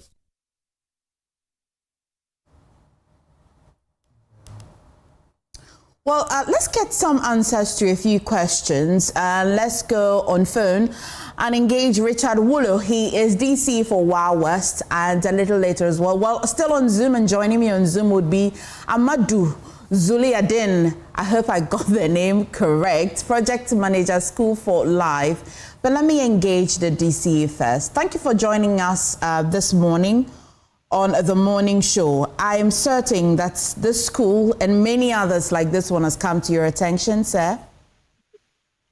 Thank you very much, and good morning to all your cherished viewers and listeners. I'm very grateful for the opportunity, and then as indicated, the Zero CA primaries, as many other schools, have faced challenges. And that has been enumerated by the residents of Zero. So I think I had the opportunity to be interviewed sometimes from your outfit concerning what steps the assembly would also take towards addressing the problem, especially the lack of school block for the school. Let me use this opportunity to thank the people of Zero. Zero actually is a very known place. I've known that place for quite a long time. And then it was a self-initiative. They started the school on their own and subsequently absorbed by the Ghana Education Service. And as we speak, the school has grown up to the junior high school level without any befitting infrastructure. The community on their own have put up temporary structures to manage, and that does not promote a conducive teaching and learning. Having assumed office as district chief executive, I've realized that we need to take proactive steps towards addressing these particular situations. And so, as we know, there are always resource constraints. As we know, the Wild West district is a rural district. There are a number of schools that are deplorable in nature that should be renovated. So, Zero, as we speak, is actually not the only one facing the problem. But we haven't sat idle. We are looking at what we can also do to address this problem. So I think we've written to get funds. There are 10 number of schools that we've written to get funds that are currently facing similar situations. And we are still following it up for action. And we believe that if approval is given, so Zero is one of the places that will be benefiting from a school block. That notwithstanding, if we are not getting feedback immediately from GET funds as district assembly, I think that if we to get enough resources. Zero has been earmarked as one of the places, having been in the news for quite a long time. It is my duty as the chief executive to ensure that we work tirelessly towards addressing the situation. So we are working on it, though not quick as we want it. But let me assure you that whatever happens in the course of this year, something definitely would have to happen in Zero to assist these young girls and boys to have the befitting education. Well, so I appreciate that you're telling me what the Assembly is doing currently, but I'm quite interested in how we have allowed the Assembly, while the Assembly has allowed children in Zero, and you also mentioned that it's not the only school in such a situation, but particularly Zero in focus now, while we allowed them to be in school after all of the appeals till now. And I wouldn't say that I don't recognize the promise that you have made. I would want some specifics, but I'm quite curious. What has been the challenge? Oh, thank you very much. It has to do with resources. And as we speak, we are this year we are building a junior high school. We've already done so. We are also putting up a KG block. But the Zero situation is such that even if we have to do anything at all, we have to look at putting up a 6-unit classroom block, I must say, to salvage the situation. So as I indicated, Zero is not the only place. And then, when we had the resource, realized that we could only do a JHS and then a KG. The JHS is already completed. The KG is also almost done at different locations who are also facing similar challenges.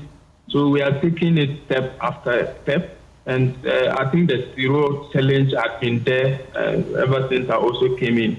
And let me indicate that I happen to come from within the Zero area, and I think that it is a priority for me as the chief executive for us to ensure that we get at least a school block for them. So that's why we're taking it up. So this morning, what I'm doing is I just want to flip the positions now. I want to be a resident in Zero. And I want to tell you that there's been repeated promises by government, especially for a 6-unit classroom block.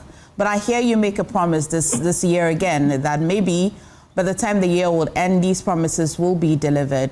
What would you say to me? What would you say to me to believe? I want you to take me by my word. Okay. It's a serious. When your colleagues came to interview me, I indicated the efforts we are making. And I want you to take me by my word. Government is doing everything possible to ensure that there's improved infrastructure delivery across the country, and Wild West is not an exception. So Zero has always been in the news. It's something that we've taken it up, and then to ensure that we work towards addressing that situation. So I've given you my word and assuring you that at least in the course of this year, something positive will happen. You remember you ever aired a news item concerning one of the communities, that is Kantu Primary School, which was very deplorable in nature. So we took it up, and then that school has been renovated and handed over for the community for use. So Zero, we've taken it up, and then we think that with your advocacy having done so over the years, we want to ensure that the next time you want to come and assess the situation, at least you should see some kind of...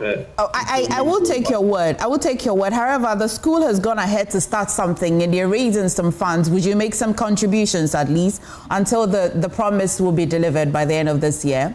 These are peasant farmers and they have just little to spare, but they insist on building the classrooms themselves because school cannot be on hold till the promise that I so believe you will deliver will be delivered. What kind of support can the Assembly provide in the interim?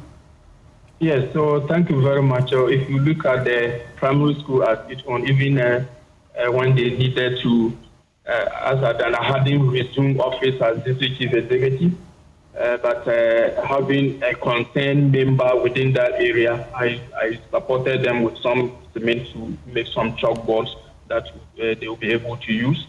But currently, as we speak, the temporary infrastructure that is already there, they've made these pavilions that they are used as assembly, sometimes supported with some kind of furniture for the children to be using. And we are procuring more furniture. We do know that we also give them some. But the major issue is for us to do a school block for the people of Zero. whatever this thing you put up there, the pavilions you put up, if anytime this rainy season, if the rain have to come, they might have to interrupt classes, which is not so good enough. So our promise as a district assembly is for us to take it up. That's, as I indicated, we've written to get fund following it up.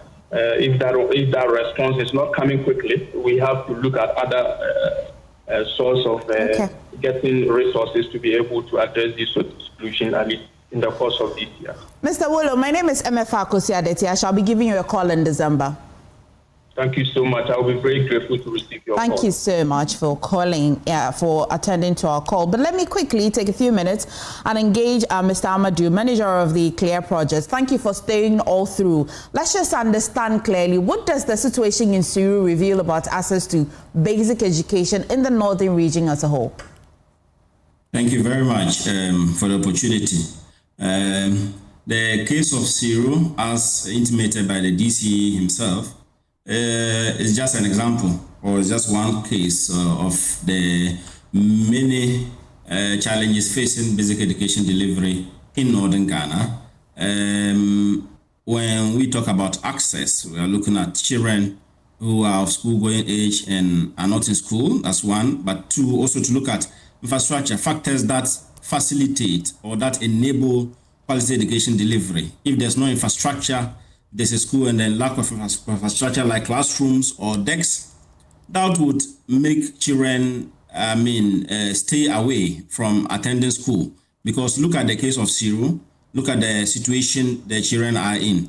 And then if we are able to advocate and back on enrollment drive to ensure that children come to school, and they come to school able to face this situation, then it becomes a challenge for them to want to stay in school. So across northern Ghana, progress has been made, but there's still much to do. The education sector plan of Ghana has several indicators, and then one of the indicators is to ensure that at least there's adequate infrastructure for all schools in Ghana. And then at the pace at which we are going, if we don't double up our effort, then we risk not attaining the lofty targets set in the education sector plan. So we just need to do more. Government need to do more. Communities have to support. In the case of Siru is a clear example of a community which is not waiting for government support. Active citizen demonstrating how the CLEAR project is working with communities, building their agency to be able to drive actions towards achieving quality education. Right. I wish we would continue this conversation, but I'm certain that I'll engage you in our subsequent bulletin. So the DC has actually been giving some assurances that before the end of this year, these promises will be delivered to the people of Siru. I hope that you as well trust this promise. And what would you like to say to the DC? And that'll be a final word. We are happy. This pledge, like he indicated, was made earlier in the year. That's around February or March. And it's been 4 months down the line. We haven't seen anything yet, but we are following up. We're working with the communities. The project is working with the communities and engaging the local authorities as well. So the DC is very much aware. We will be in his office soon again to check on progress of his pledge. Right. We are calling on corporate body to support Siru. Siru has demonstrated beyond reasonable doubt that they are interested in ensuring that their children have the best of education, and that's why they have taken these steps. And we are calling on everyone, including the GET fund that the DC said they've written to.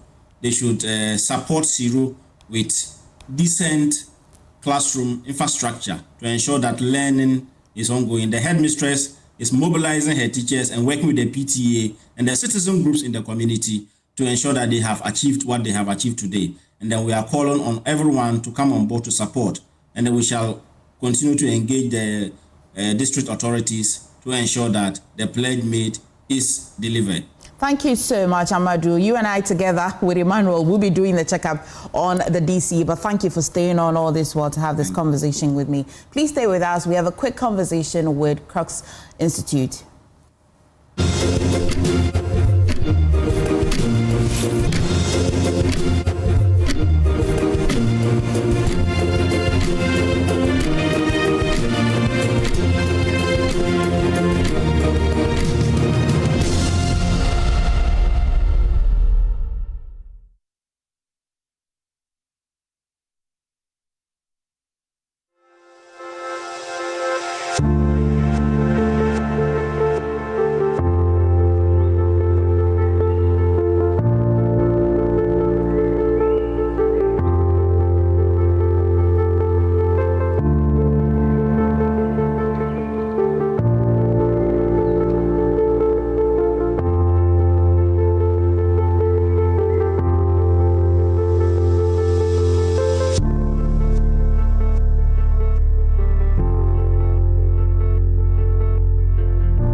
Well, thank you for staying. For those of you who missed the opportunity to learn and know about Cracks Training Institute, luckily they're here again. And I've got Barata Akefi, he's CEO of Cracks Training Institute. Today we managed to get the marketing manager as well to join us in here. His name is Jeffrey Ayampameye, marketing consultant, actually. Well, both of you, thank you so much for joining us. You're a marketing consultant, you as well as a founder of Cracks Institute. Always a pleasure to have you. Thank you. Because you've been hammering on this and letting people know that there's always an alternative to higher education. Yes. But for those who didn't catch our first or our previous conversations, remind us what Cracks Institute is. Beautiful. So Cracks Training Institute, we describe ourselves as an alternative development company where we have various programs for the working class, so to say, whether it's academic courses or whether it's professional courses or whether it's continuous professional development. This morning we are here to speak about two of our very famous programs. That is the Chartered Data Analyst Certification course and then the Certified AI Business Strategy course. Okay. For a marketing consultant, what's your business with Cracks Institute? Oh, so I actually did my CDA with them. Okay. Yes, I studied the Chartered Data Analytics. That's cool. Program. Yes. Well, why did you choose Cracks and why did you choose that particular course? Well, I was looking at the flexibility and then also the cost factor. Okay. Yes. If we compare to the alternative, their tuition fee is, should I say, affordable for me particularly. So I was able to choose that program. Okay. And then, you know, as a marketing consultant, most of the things we do is based on experience and then observation on how we do. Yes, but I wanted to get more data to support my work. And as you know, the world is becoming more and more data driven. Absolutely. Excellent. So that was why I chose it. And then I also I have no experience in tech and data. Yeah. Yes. So but when I went, the trainer, the facilitator took everything very well. You don't need any prerequisites in tech or anything for you to be able to enroll into the program. Okay. Yes. And then one thing I also noticed was we use real world data to do our classroom learning. Okay. So when you come out, you don't have to, it's not like you are in a sandbox where you don't know how things are, but until you come out, you're able to just continue with your flow, with your work and then everything. That's some good experience. Yes. So you say that today you're introducing to our viewers the two options that are available for professionals. Yes. And yes. We have somebody who is a marketing consultant who's being able to also go through. What kind of professionals are you talking about? So most of the time we are looking at people who are generally working, because I believe that how the modern day workforce is, you have to have data at your fingertips. You have to be able to manipulate the data. You have to be able to source data from different places. You have to be able to clean the data. And most importantly, that data must make sense to you. If you have raw data that does not make sense to you, it's not beneficial. So the whole aim of the data analytics program is for you to be able to get insight out of data that is available. Most of the data is available. We are creating a lot of data, but how to let the data make sense to help you in decision making, help you in managing that business, help you to, as a business, gain a competitive edge. And this is a very practical course. As he said, you don't need any specialist IT background to be. In fact, most of the people that come are not IT people. I get more finance people coming through. Yes, I get more finance people coming through, people in consulting, marketing, people generally in insurance and business. They are in, because these days data is the new gold. And it is flexible, as Aram has been saying. Yes, so it's a hybrid system. You can either join in person or online. It's on a weekend, so you can do your work on the weekday and then on weekend spend some 4 hours and come and learn. And it's once a week, so you can balance it around. Exactly. I mean, Aram, you know how you professionals are very picky, you're very careful, it matters the credibility of the institute. Of course, I know the Cracks Institute, so there's a reason we're talking about it on Joy News, but what can you tell professionals who are watching us and they're quite, there's so many of these institutions and all. What kind of credibility can you vouch for Cracks Institute? So what I would say is indeed, when it comes to these short courses, there are people that just want to, come and then after that, you get a certification, you go to work, you show it to them, they'll be like, oh, I've never heard of this. So the good thing about Cracks is the trainers are all locally trained. So the examples are very, things that you can relate with. And then the certification also comes from the Global Academy of Finance and Management. Nice. Yeah, so it is an awarding body in the US. So your certification is credible, it is internationally recognized, and it is people in the professional settings are very aware of this accreditation system or country, so you have nothing to worry about. Okay. And then I also have to add to the fact that it's very flexible. When you are a professional, you know how time is not something that is on your hand.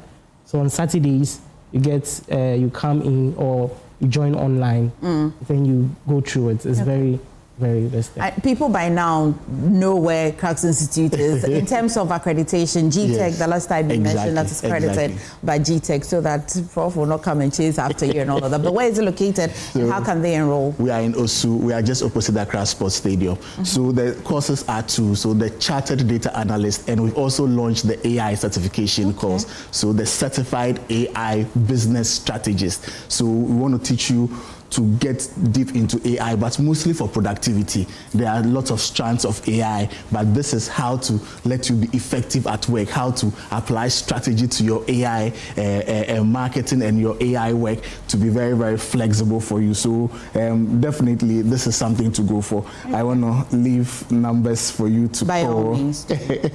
Sorry, I want to leave the numbers for you to call the team. I think that was 053 934 0600. You want to say that again quickly? 053 934 0600. Well, Barato, always a good time to have you in studio. And Aram as well, thank you so much for joining us. Well, I'm not wrapping the show without wishing my sister-in-law a special birthday.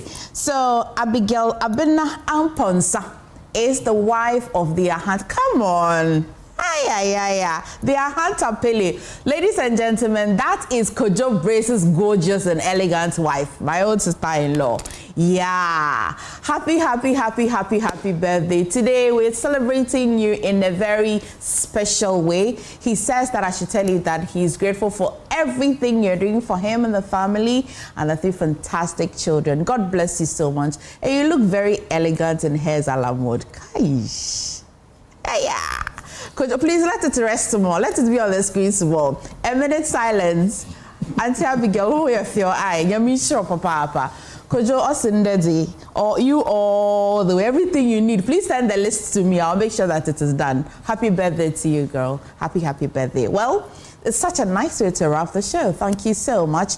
I did this earlier with Kojo Brace. He's the Ahanta Pili, and that was just his wife. We just took away from the screen. So all of the women, Asam it has ended. By the way, please stay for Joy News next, and I'll see you at 12 for Midday Bulletin.